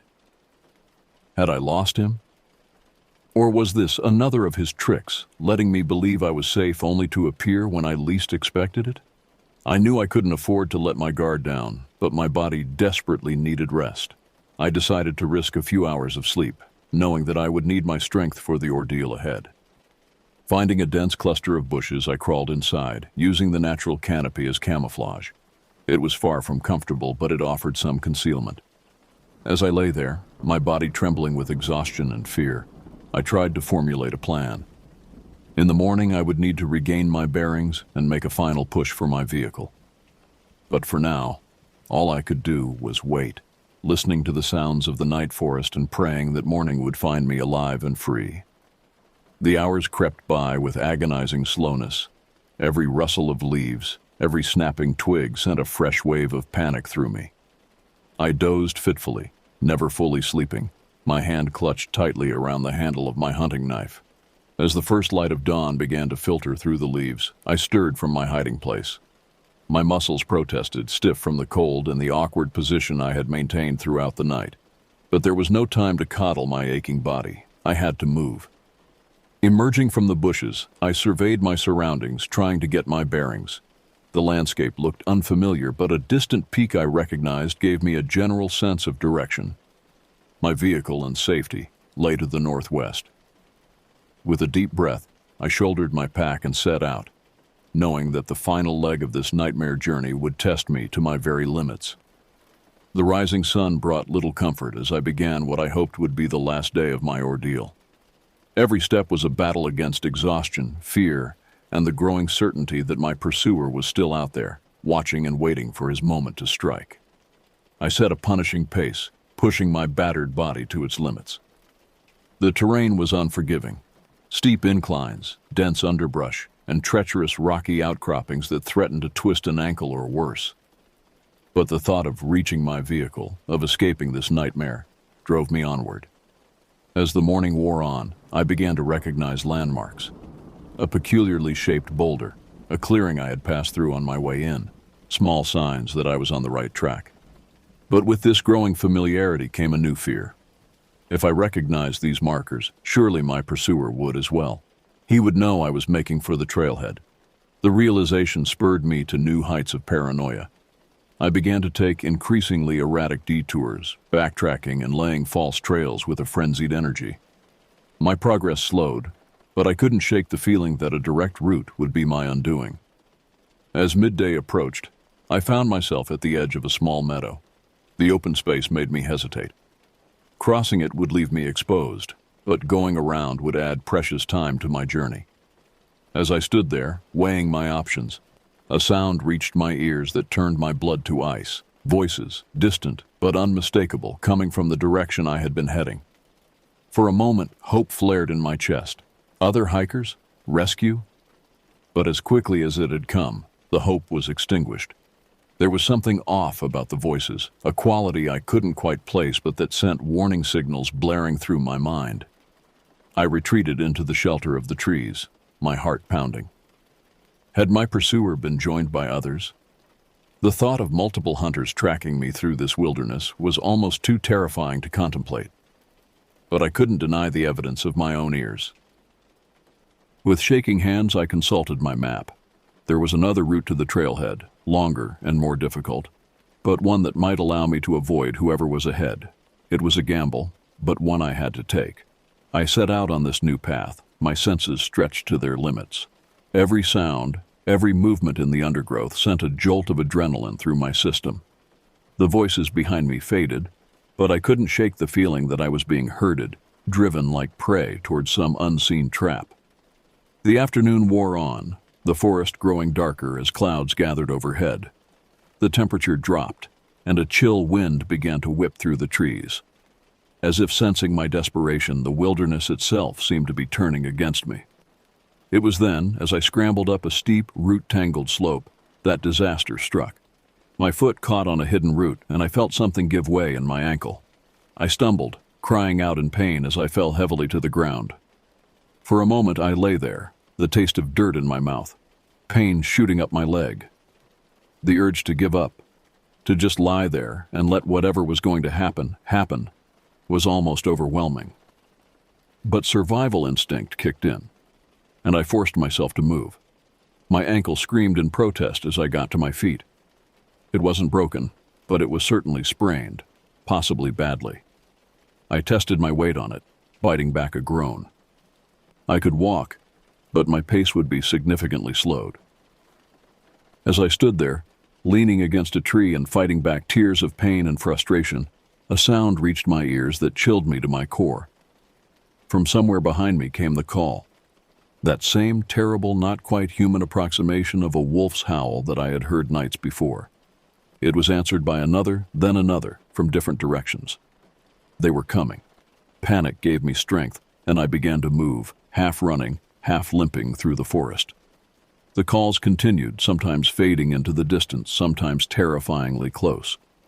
Were they toying with me, hurting me, or was this all some elaborate psychological torture?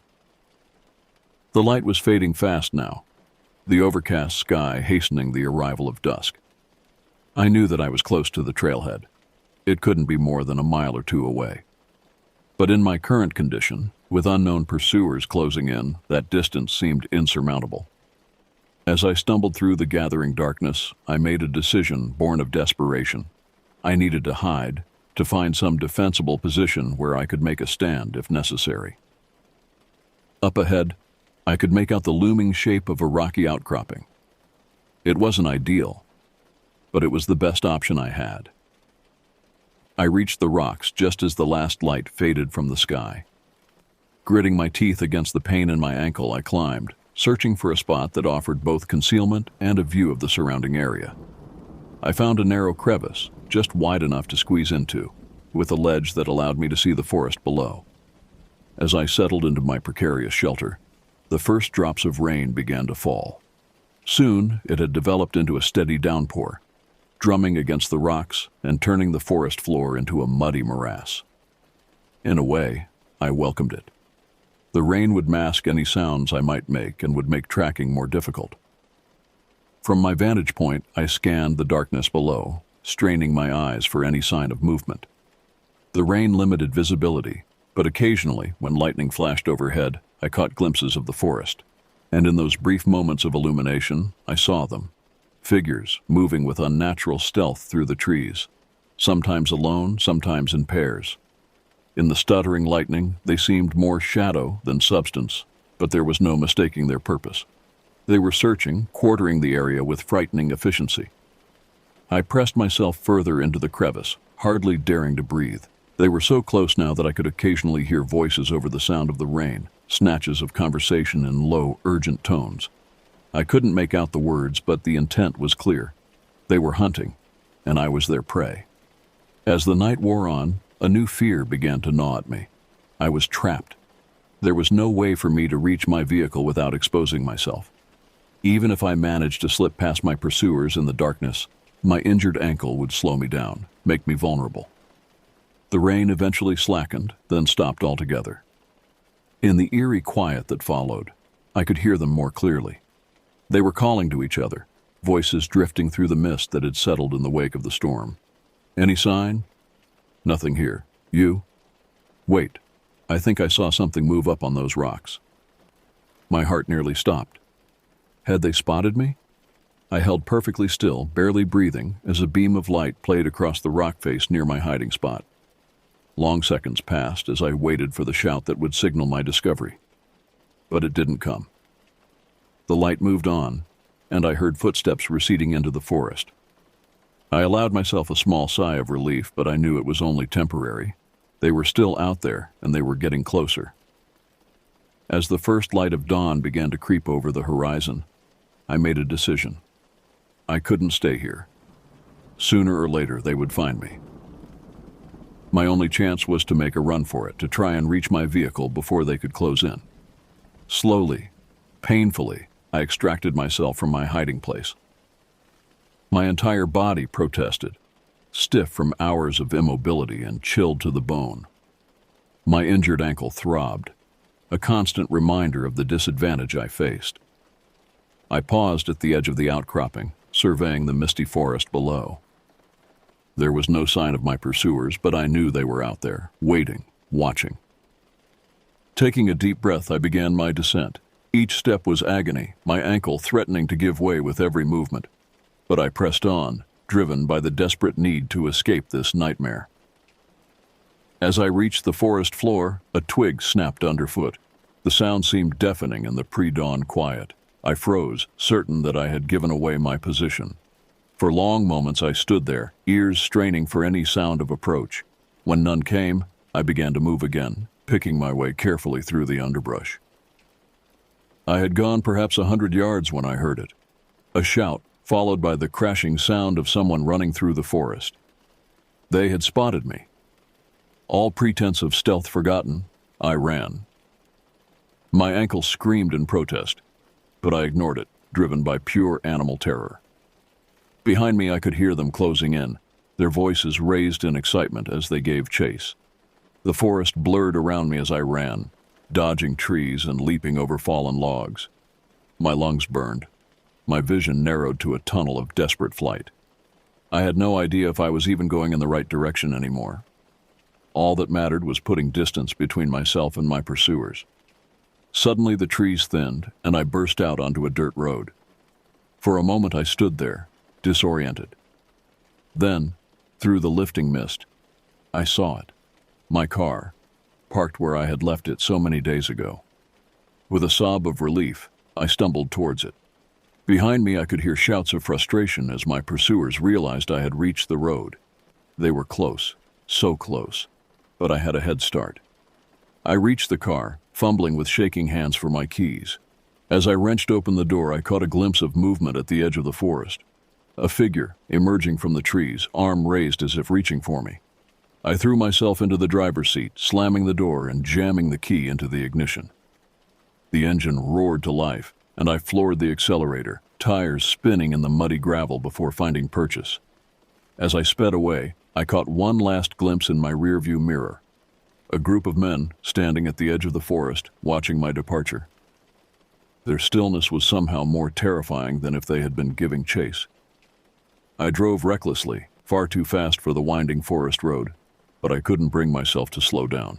It wasn't until I reached the main highway, merging into early morning traffic, that I finally began to relax. The ordeal was over. I had escaped. But as the adrenaline faded and the full weight of what I had experienced settled over me, I realized that while I had left the forest behind, the terror of those days would stay with me forever. In the years since, I've tried to make sense of what happened in those woods. I've researched missing persons cases in the area, looked into local legends and myths, even considered reporting my experience to the authorities. But in the end, I've kept it to myself, unsure if anyone would believe me, and afraid of drawing the attention of whoever or whatever had hunted me through the wilderness.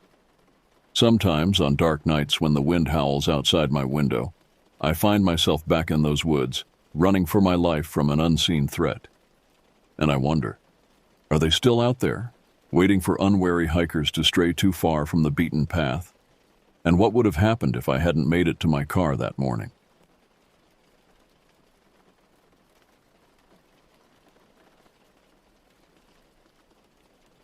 The crisp autumn air nipped at my face as I shouldered my heavy backpack, adjusting the straps one final time before setting off into the dense wilderness of Pisgah National Forest. It was September 15th, 2022, and I had been planning this solo backpacking trip for months. Well, not entirely solo. My loyal companion, a 5-year-old German shepherd named Ranger, stood eagerly at my side, tail wagging with anticipation. I glanced down at my watch. 8:15 a.m. Perfect timing to start our trek. The weather forecast promised clear skies and mild temperatures, ideal conditions for a multi-day hiking adventure. As we left the nearly empty parking lot behind, I couldn't shake a faint sense of unease. The forest seemed to loom before us, ancient trees stretching their gnarled branches towards a pale sky. I shook off the feeling, chalking it up to pre-hike jitters. "Come on, boy," I called to Ranger, who bounded ahead on the narrow dirt path. "Let's see what's out there." Our plan was to spend 3 days exploring the remote areas around Little Lost Cove, intentionally veering off established trails for a more challenging orienteering experience. I had my topographic maps, compass, and GPS unit, along with enough supplies to last us nearly a week if necessary. Still, a nagging voice in the back of my mind whispered that perhaps I should have told someone exactly where we were going. I pushed the thought aside, focusing instead on the beauty of our surroundings. The first few hours passed uneventfully as we made our way deeper into the forest. Towering oaks and maples created a vibrant canopy overhead, their leaves just beginning to hint at the autumn colors to come. The air was thick with the earthy scent of decaying leaves and rich soil. Occasionally, we'd startle a deer or catch a glimpse of a hawk soaring above the treetops. By early afternoon, we had left all signs of established trails behind. I navigated carefully, using natural landmarks and my compass to keep us on track. We followed the winding path of a small creek, its crystal-clear water bubbling cheerfully over smooth river stones. The sound was soothing, almost hypnotic, and I found myself relaxing into the rhythm of our hike. As the day wore on, however, I began to notice subtle changes in Ranger's behavior. He had always been an attentive, well-trained dog, but now he seemed unusually alert. His ears were constantly pricked forward, and he would frequently stop to sniff the air, his body tense. At first, I attributed it to the unfamiliar surroundings and the abundance of new scents, but as the hours passed, his agitation only seemed to grow. "What's got you so worked up, buddy?" I asked, pausing to scratch behind his ears.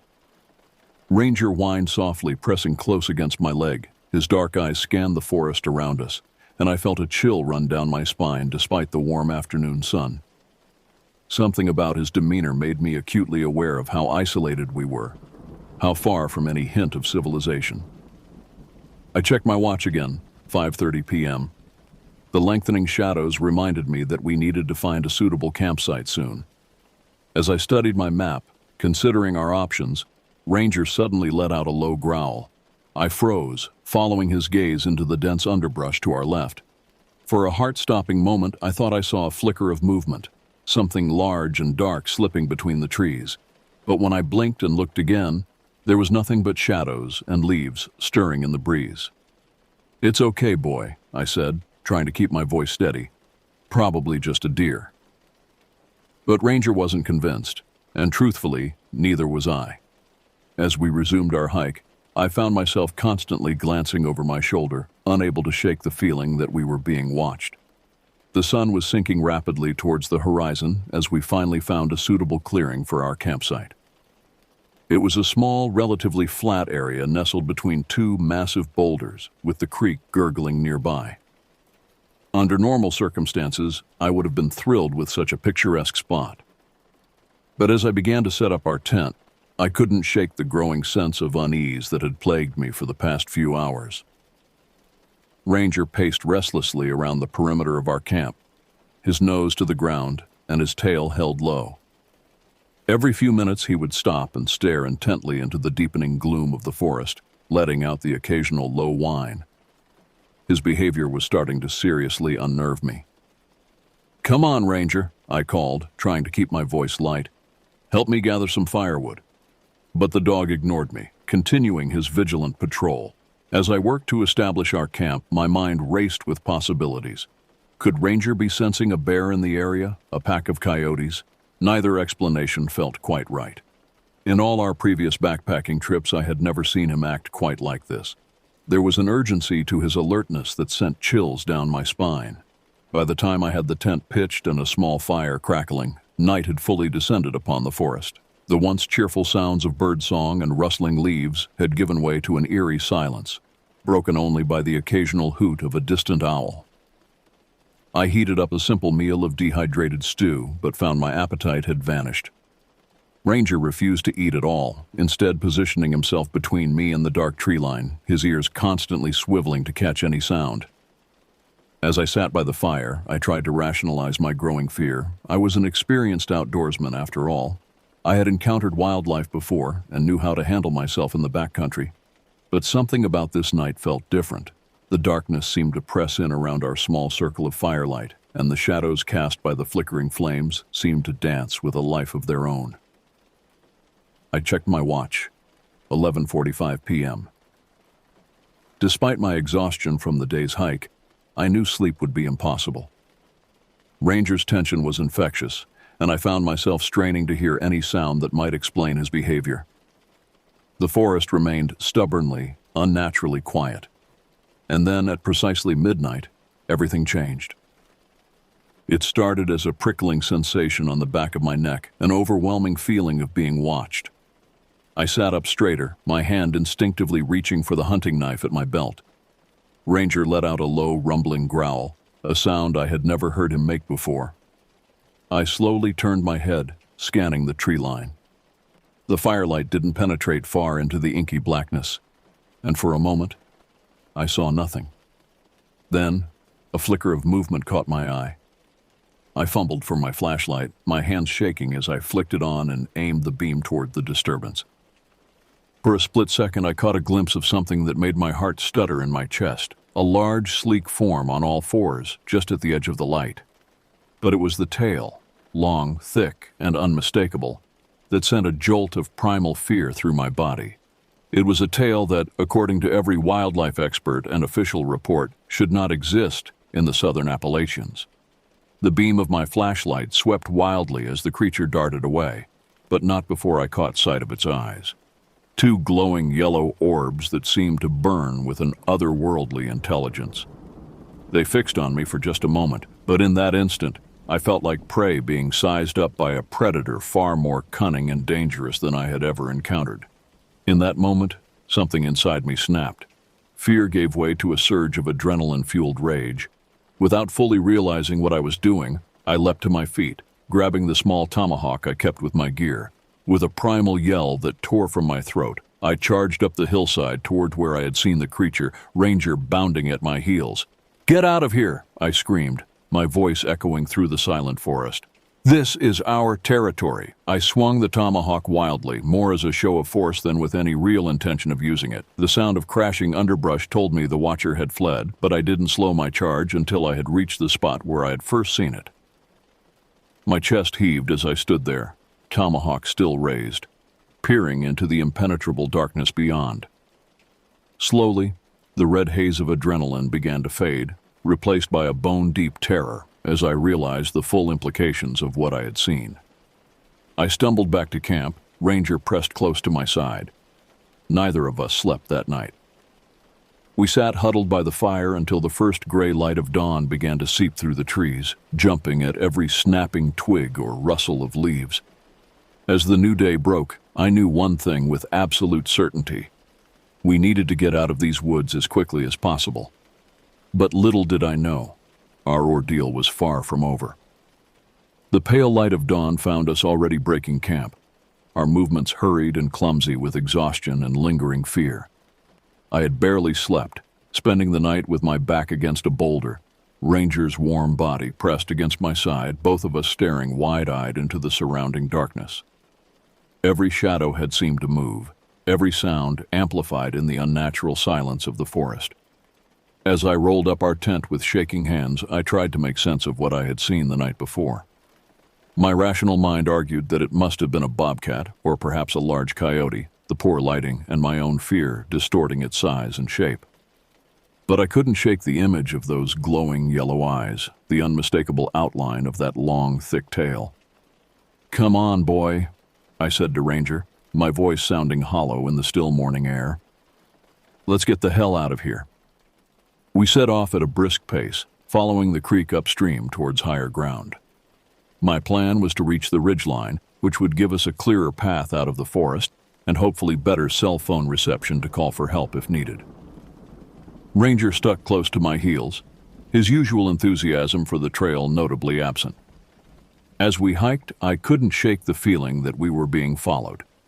Every few minutes I would whirl around, certain I had heard the snap of a twig or the rustle of leaves behind us. But each time I saw nothing but the endless expanse of trees and underbrush. The forest felt different in the harsh light of day. What had seemed mysterious and beautiful just yesterday now felt oppressive and alien. The trees loomed overhead, their branches reaching out like gnarled fingers. Even the cheerful burbling of the creek seemed somehow sinister, as if it were trying to mask other, more ominous sounds.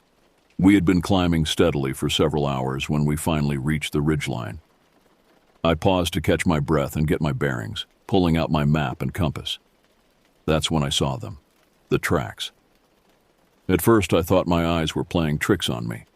The ridge was covered in a thin layer of mud from recent rains, and there, clearly visible, was a series of large paw prints. My breath caught in my throat as I knelt down to examine them more closely. These were no ordinary animal tracks. They were huge, easily the size of my open hand, with distinct claw marks at the tips of each toe. The stride length between prints was massive, indicating an animal of considerable size, and the shape. My mind reeled as I recognized the unmistakable outline of feline pads. "No," I whispered, shaking my head in disbelief. "It's not possible." But there was no denying the evidence before my eyes. These were the tracks of a big cat. A very big cat. The kind of cat that, according to every wildlife expert and official report, had been extinct in the eastern United States for nearly a century. Mountain lion, cougar, catamount. The names echoed in my head as I stared at the tracks, my hands shaking as I fumbled for my camera to document what I was seeing. As I followed the trail of prints with my eyes, a horrifying realization dawned on me. The tracks ran along the ridgeline in both directions, ahead of us and behind. With a sickening lurch in my stomach, I understood what this meant. The creature had been paralleling our path, watching us from above as we made our way up from the creek bed. How long had it been stalking us? How close had it come while we slept? The questions tumbled through my mind, each more terrifying than the last. Ranger whined softly, pressing against my leg. I looked down at him, seeing my own fear reflected in his dark eyes. He had known all along, had been trying to warn me. And I, in my arrogance, had dismissed his instincts. "I'm sorry, boy," I murmured, scratching behind his ears. "You were right. We never should have come here." As I stood there, trying to decide our next move, a twig snapped in the forest to our left. Ranger's head whipped around, a low growl rumbling in his chest. I felt the hairs on the back of my neck stand up as I slowly turned to face the sound. For a moment, all was still. Then, barely visible through the thick undergrowth, I caught a flash of tawny fur and the gleam of those terrible yellow eyes. My heart pounded in my chest as I realized the awful truth. Our stalker was done hiding. The hunt was on. Time seemed to stand still as I locked eyes with the predator lurking in the shadows. In that eternal moment, I felt a connection to our earliest ancestors, to the primal fear that must have gripped them when faced with a superior predator. My muscles tensed, every instinct screaming at me to run. But I knew better. Running would only trigger the creature's chase response. So, with a strength I didn't know I possessed, I held my ground. I slowly reached for my hunting knife, the movement seeming to take an eternity. "Easy, Ranger," I whispered, my voice barely audible. The dog was rigid at my side, his hackles raised and teeth bared in a silent snarl. The standoff lasted for what felt like hours but was likely only seconds. Then, with a heart-stopping roar that seemed to shake the very trees, the mountain lion burst from the underbrush. It was magnificent and terrifying.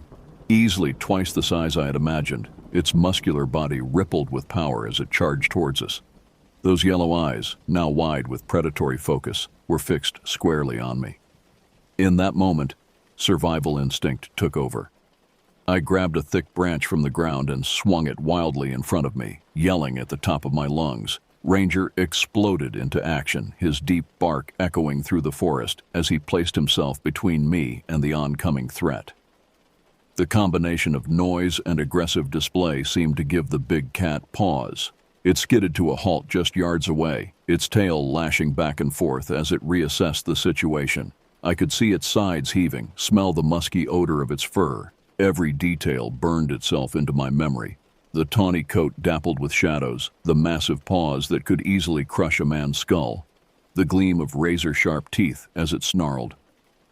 For a breathless moment we were frozen in a tableau of predator and prey. Then, with a grace that belied its size, the mountain lion melted back into the forest. But I knew this was far from over. It was merely regrouping, perhaps waiting for a more opportune moment to strike. "We have to move," I said to Ranger, my voice shaking. "Now." We set off at a grueling pace, no longer following any semblance of a trail. I crashed through the underbrush, my only goal to put as much distance between us and the big cat as possible. Ranger loped alongside me, constantly alert, his ears swiveling to catch any sound of pursuit. As we ran, my mind raced even faster than my feet. How was this possible? Mountain lions had been declared extinct in the eastern United States decades ago. The last confirmed sighting in North Carolina had been in the late 1800s, and yet here was undeniable proof that at least one had survived, hidden away in the vast wilderness of the Appalachians. But I had little time to ponder this scientific impossibility. Every snapping twig, every rustle of leaves sent a fresh surge of adrenaline through my body. I knew the cat was out there, watching, waiting for us to tire or make a mistake. We had been running for what felt like hours when disaster struck. As we scrambled down a steep rocky slope, my foot caught on an exposed root. I felt a sickening pop in my ankle as I went down hard, tumbling painfully over rocks and fallen branches before coming to a stop at the bottom of the hill. For a moment I lay there gasping for breath, the world spinning around me. The pain hit like a sledgehammer, radiating from my ankle up through my entire leg. I bit back a scream, knowing that any loud noise could attract unwanted attention. Ranger was at my side in an instant, whining softly and licking my face. "I'm okay, boy," I gasped, though we both knew it was a lie. I forced myself to focus, to push through the haze of pain and assess my situation. My ankle was already swelling, and when I tried to put weight on it, agony shot through my leg. It wasn't broken, but a severe sprain seemed likely. Either way, our chances of outrunning the mountain lion had just plummeted. With Ranger's help, I managed to drag myself to the base of a large oak tree. I leaned against its trunk, trying to catch my breath and think clearly. The forest around us had gone eerily quiet, as if holding its breath in anticipation. I knew I had to act fast. Night would be falling in a few hours, and being caught in the open after dark was not an option. With trembling hands, I dug through my backpack, pulling out my first aid kit. I wrapped my ankle as tightly as I could bear, hoping to provide some stability. As I worked, I kept my eyes on the surrounding forest, hyper-aware of every shadow and movement. Ranger stood guard, his body tense and alert. I couldn't shake the feeling that our pursuer was out there, watching and waiting for the perfect moment to strike. Once my ankle was wrapped, I faced my next challenge: finding shelter. We were exposed here on the hillside, easy targets for any predator. I scanned our surroundings, looking for anything that might offer some protection. About 50 yards away, I spotted a formation of large boulders.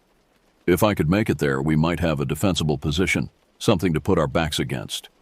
But 50 yards might as well have been 50 miles in my current condition. I gritted my teeth and used a sturdy branch as a makeshift crutch. Each step was agony, but the alternative, waiting helplessly for the mountain lion to find us, was unthinkable.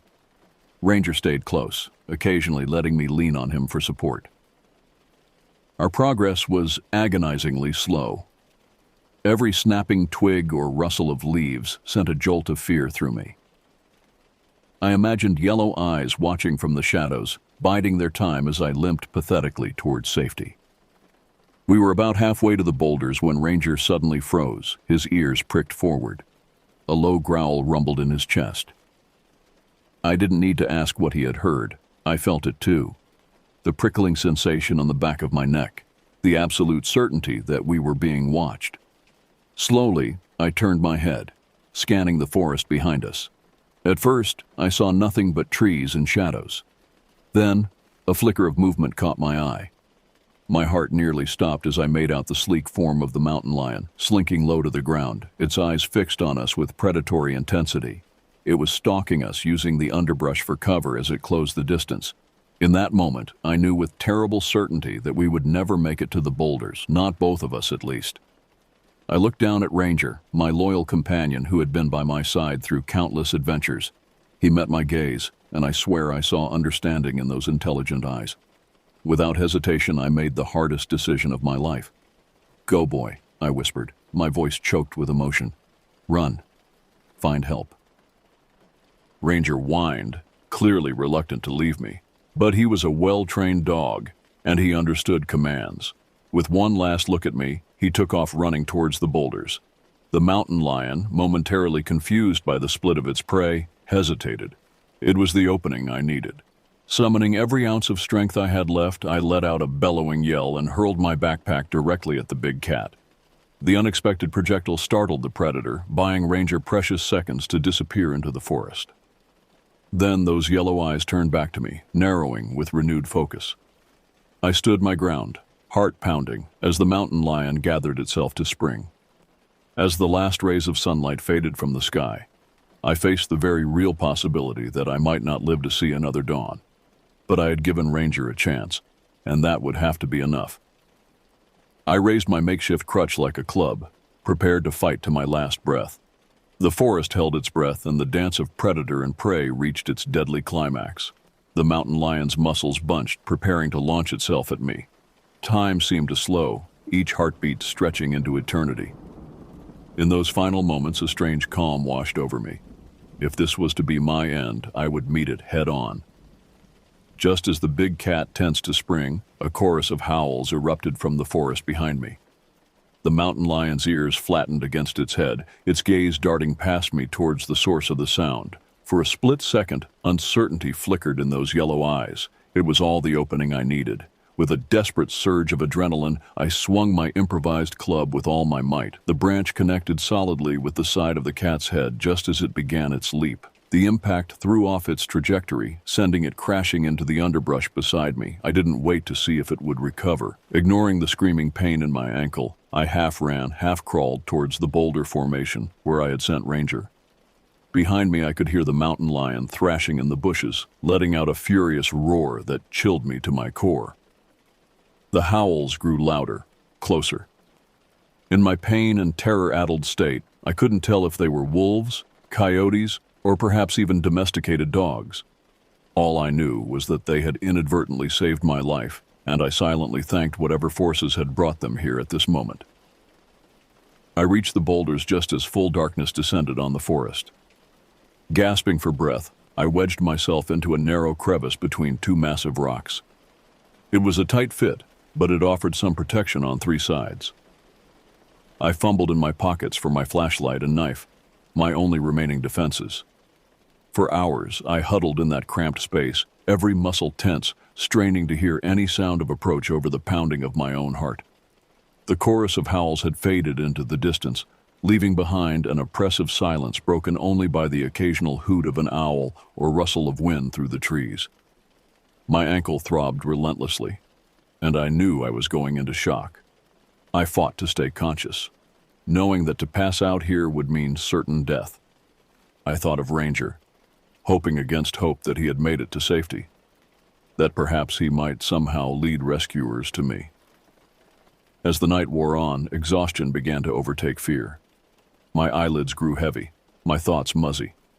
I pinched myself, slapped my face, anything to stay awake. But I was fighting a losing battle against my body's desperate need for rest. Just as I felt myself starting to drift off, a sound snapped me back to full alertness. Soft footfalls, barely audible, approaching my hiding place. My hand tightened on the knife as I peered out into the darkness. Two glowing eyes appeared at the entrance to my crevice, and my heart nearly stopped. But they were too low to the ground, too close together to be the mountain lion. A familiar whine reached my ears, and I nearly wept with relief. "Ranger," I whispered. "Good boy. Come here." The dog squeezed into the narrow space with me, pressing his warm body against mine. I buried my face in his fur, overwhelmed with gratitude and love for this loyal creature who had returned despite the danger. But our reunion was short-lived. A low, rumbling growl echoed through the night, far too close for comfort. Ranger's body went rigid, an answering growl vibrating in his chest. The mountain lion had found us. I could hear it pacing outside our shelter, its claws scraping against rock as it searched for a way to reach us. Every few minutes, it would let out a bone-chilling roar of frustration, the sound reverberating through the boulders. All through that endless night, we huddled together in our meager shelter. Ranger kept up a constant low growl, warning the predator away. I clutched my knife, knowing it would be little defense against those powerful jaws and claws, but determined to go down fighting if it came to that. As the first faint light of dawn began to seep into the sky, the sounds of the mountain lion grew more distant. It seemed to be moving away, perhaps giving up on its difficult prey or seeking easier pickings elsewhere. I wanted desperately to believe we were safe, that the ordeal was over. But a nagging voice in the back of my mind whispered that this was far from finished. As I prepared to leave the relative safety of our rocky shelter and face whatever the new day might bring, I knew one thing with absolute certainty. The mountain lion was still out there, and it wasn't done with us yet. The pale light of dawn found me emerging cautiously from our rocky shelter, Ranger at my side. My body was stiff and aching from the long night spent in such cramped quarters, and my injured ankle throbbed with renewed intensity. But we were alive, and for the moment that was enough. I scanned our surroundings warily, half expecting to see the mountain lion lurking nearby. But the forest seemed peaceful in the early morning light, filled with the gentle sounds of bird song and rustling leaves. Still, I knew better than to let my guard down. Our ordeal was far from over. My first priority was to assess our situation and form a plan. I had lost my backpack during yesterday's confrontation, along with most of my supplies. All I had left were the clothes on my back, my hunting knife, a nearly empty water bottle, and a few energy bars I had stuffed in my pockets. My cell phone, unsurprisingly, showed no signal. I knew we needed to get out of these woods as quickly as possible, but with my injured ankle, that would be easier said than done. The nearest road was at least 10 miles away, over rough terrain. Under normal circumstances, I could cover that distance in a day. Now it might take 3 or 4, if I could make it at all. There was also the very real possibility that the mountain lion was still stalking us, waiting for another opportunity to strike. The thought sent a shiver down my spine, but I forced myself to stay focused. Panic wouldn't help us now. "All right, Ranger," I said, my voice hoarse from thirst and fatigue. Let's get moving, nice and slow.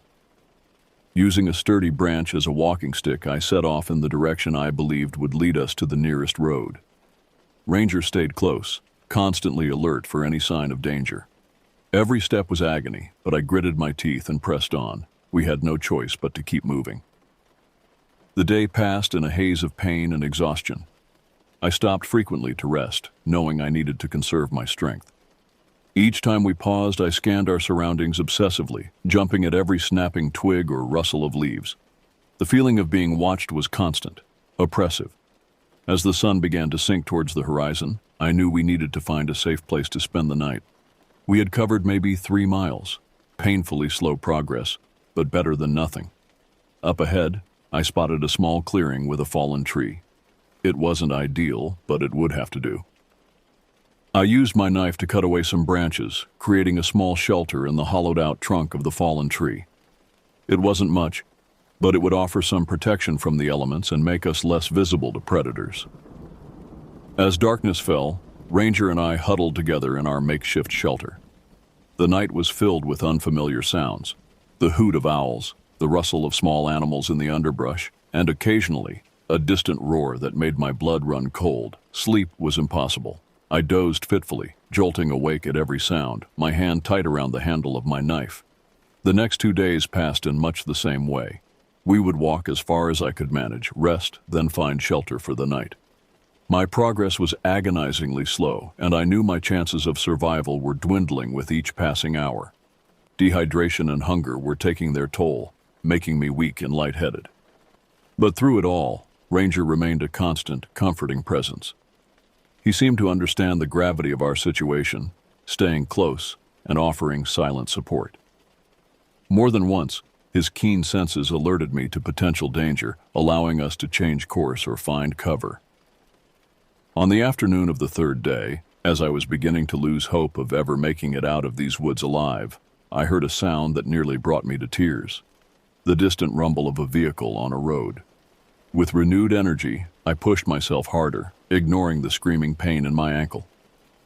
Ranger seemed to sense my urgency, leading the way with newfound enthusiasm. As we crested a small hill, I finally saw it, a narrow dirt road winding through the trees. Relief flooded through me, so intense it made me dizzy. But as I took a step forward, a twig snapped behind us. Ranger's hackles rose, a low growl rumbling in his chest. Slowly, I turned around, and my heart nearly stopped. There, not 20 yards away, stood the mountain lion. Its yellow eyes were fixed on us with predatory intensity, its powerful muscles coiled and ready to spring. It had been following us all along, waiting for this final moment of vulnerability. As I stood there, exhausted and injured, facing down this apex predator, I realized that our journey wasn't over yet. The road was tantalizingly close, but to reach it, we would have to get past this final, deadly obstacle.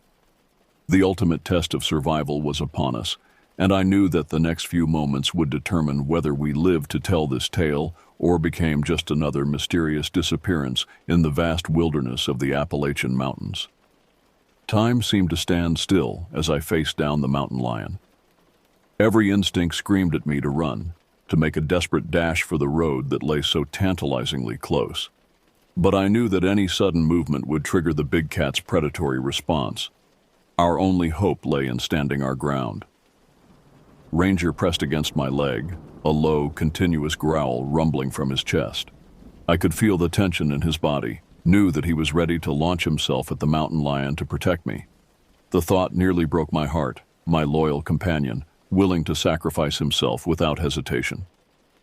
"Easy, boy," I murmured, resting my hand on his head. "We're in this together." Slowly, carefully, I bent down and picked up a large branch from the forest floor. It wasn't much of a weapon, but it was all I had. I raised it in front of me, trying to make myself appear larger and more threatening. The mountain lion's ears flattened against its skull, its tail lashing back and forth as it assessed the situation. I could see the hunger in its eyes, the desperation of a predator that had been denied its prey for too long. But there was also a wariness there, a recognition that we weren't going down without a fight. For what felt like an eternity, We remained locked in this deadly standoff. My arms trembled with the effort of holding the branch aloft, my injured ankle screaming in protest. Sweat trickled down my face, stinging my eyes, but I didn't dare move to wipe it away.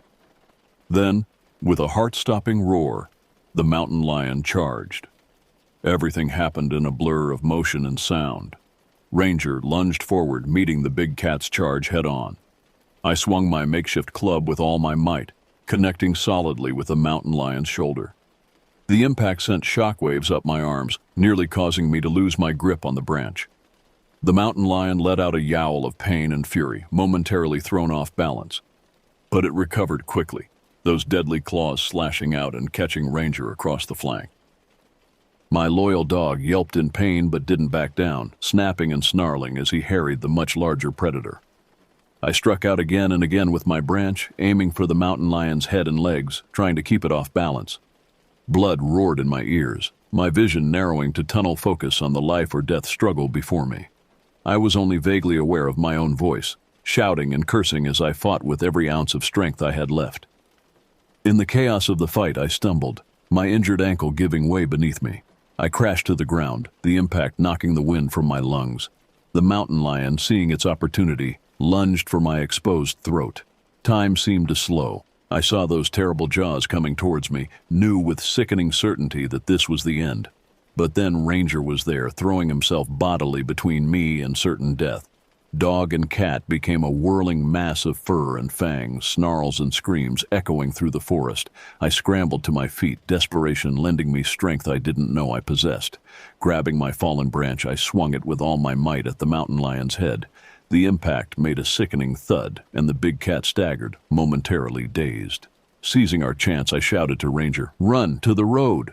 We took off at a dead sprint, ignoring the searing pain in my ankle. I could hear the mountain lion recovering behind us, its enraged roar spurring us on. The road seemed impossibly far away, but we pushed ourselves to our absolute limits. Just as we burst out of the tree line onto the dirt road, I heard the screech of tires. A pickup truck came to a screeching halt mere feet from us. The driver, an older man with a weathered face, took in the scene with wide eyes. "Get in," he yelled, throwing open the passenger door. I didn't need to be told twice. I practically threw Ranger into the cab before scrambling in myself, slamming the door shut just as the mountain lion emerged from the forest. The driver floored the accelerator, and we tore down the road in a cloud of dust. In the side mirror, I caught one last glimpse of the mountain lion standing in the middle of the road, its yellow eyes gleaming with frustrated hunger. As the adrenaline began to fade, the full weight of our ordeal crashed over me. I slumped in the seat, my whole body shaking. Ranger whined softly and licked my face, his own injuries seemingly forgotten in his concern for me. "You folks all right?" the driver asked, glancing at us with concern. "What in tarnation happened to you?" I opened my mouth to respond, but found I didn't have the words to explain. How could I describe the terror of the past few days, the primal fear of being hunted, the desperate fight for survival? "You wouldn't believe me if I told you," I finally managed to say. The driver nodded slowly, seeming to sense the gravity of what we'd been through. "Well, I'm taking you straight to the hospital in town. You both look like you could use some serious medical attention." As we drove away from the forest that had nearly claimed our lives, I hugged Ranger close, overwhelmed with gratitude for my loyal companion. We had faced unimaginable danger together and somehow made it out alive. I knew that the memory of those glowing yellow eyes would haunt my dreams for years to come. But I also knew that I would never take a single day for granted again. We had stared death in the face and survived, and that was a gift beyond measure. As the first buildings of civilization came into view, I felt a profound sense of relief wash over me. Our long nightmare was finally over. Whatever challenges lay ahead, I knew we could face them. After all, we had already survived the impossible.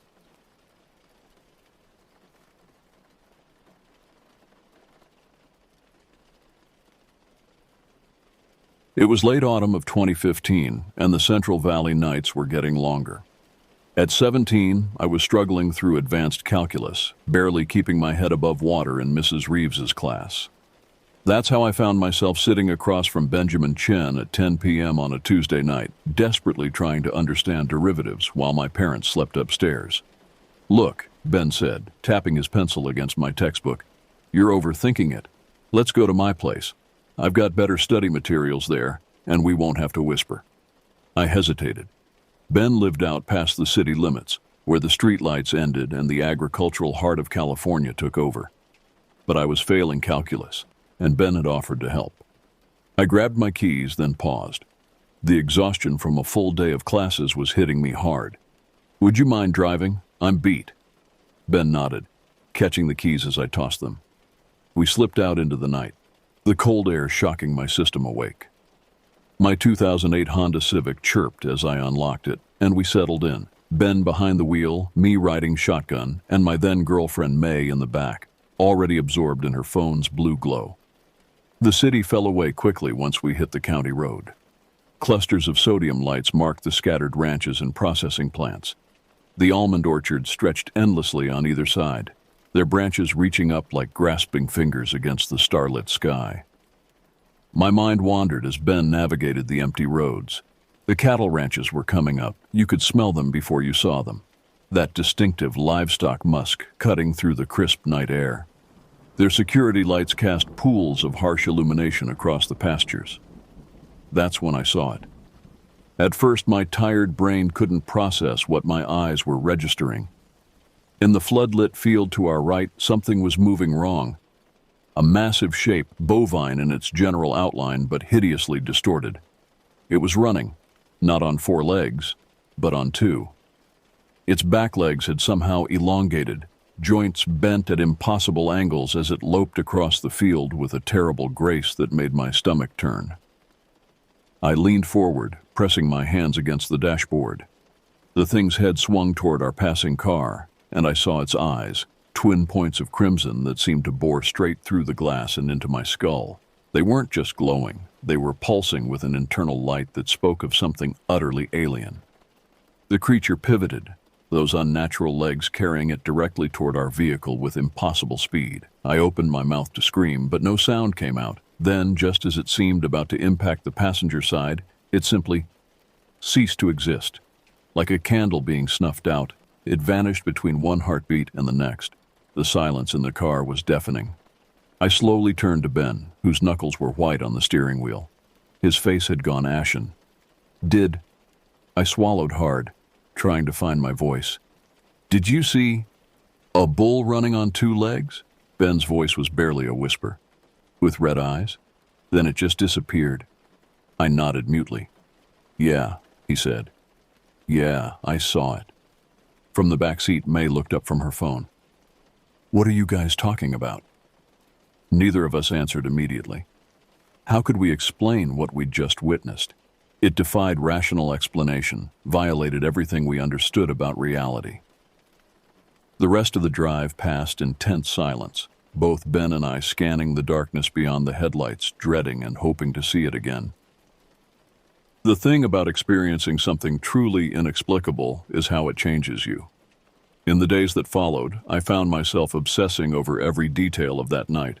I sketched what I remembered in my notebooks instead of taking notes in class. I researched local folklore, cattle mutilations, and unexplained phenomena until my eyes burned from staring at the computer screen. Ben and I talked about it occasionally, but only when we were alone. There was an unspoken agreement that others wouldn't understand, or worse, would try to explain it away with rational explanations that we knew couldn't account for what we'd seen. The weeks turned into months, and eventually years. I graduated high school, started college, moved on with my life. But I never forgot that night. And sometimes when I drove past cattle ranches at night, I found myself scanning the fields, both dreading and hoping to catch another glimpse of that impossible creature. It was 6 years later when the past came rushing back. I was working at a tech startup in Sacramento, and one morning I overheard a conversation that made my blood freeze in my veins. 2 colleagues were talking in hushed tones by the coffee machine. One of them, Trevor, looked shaken.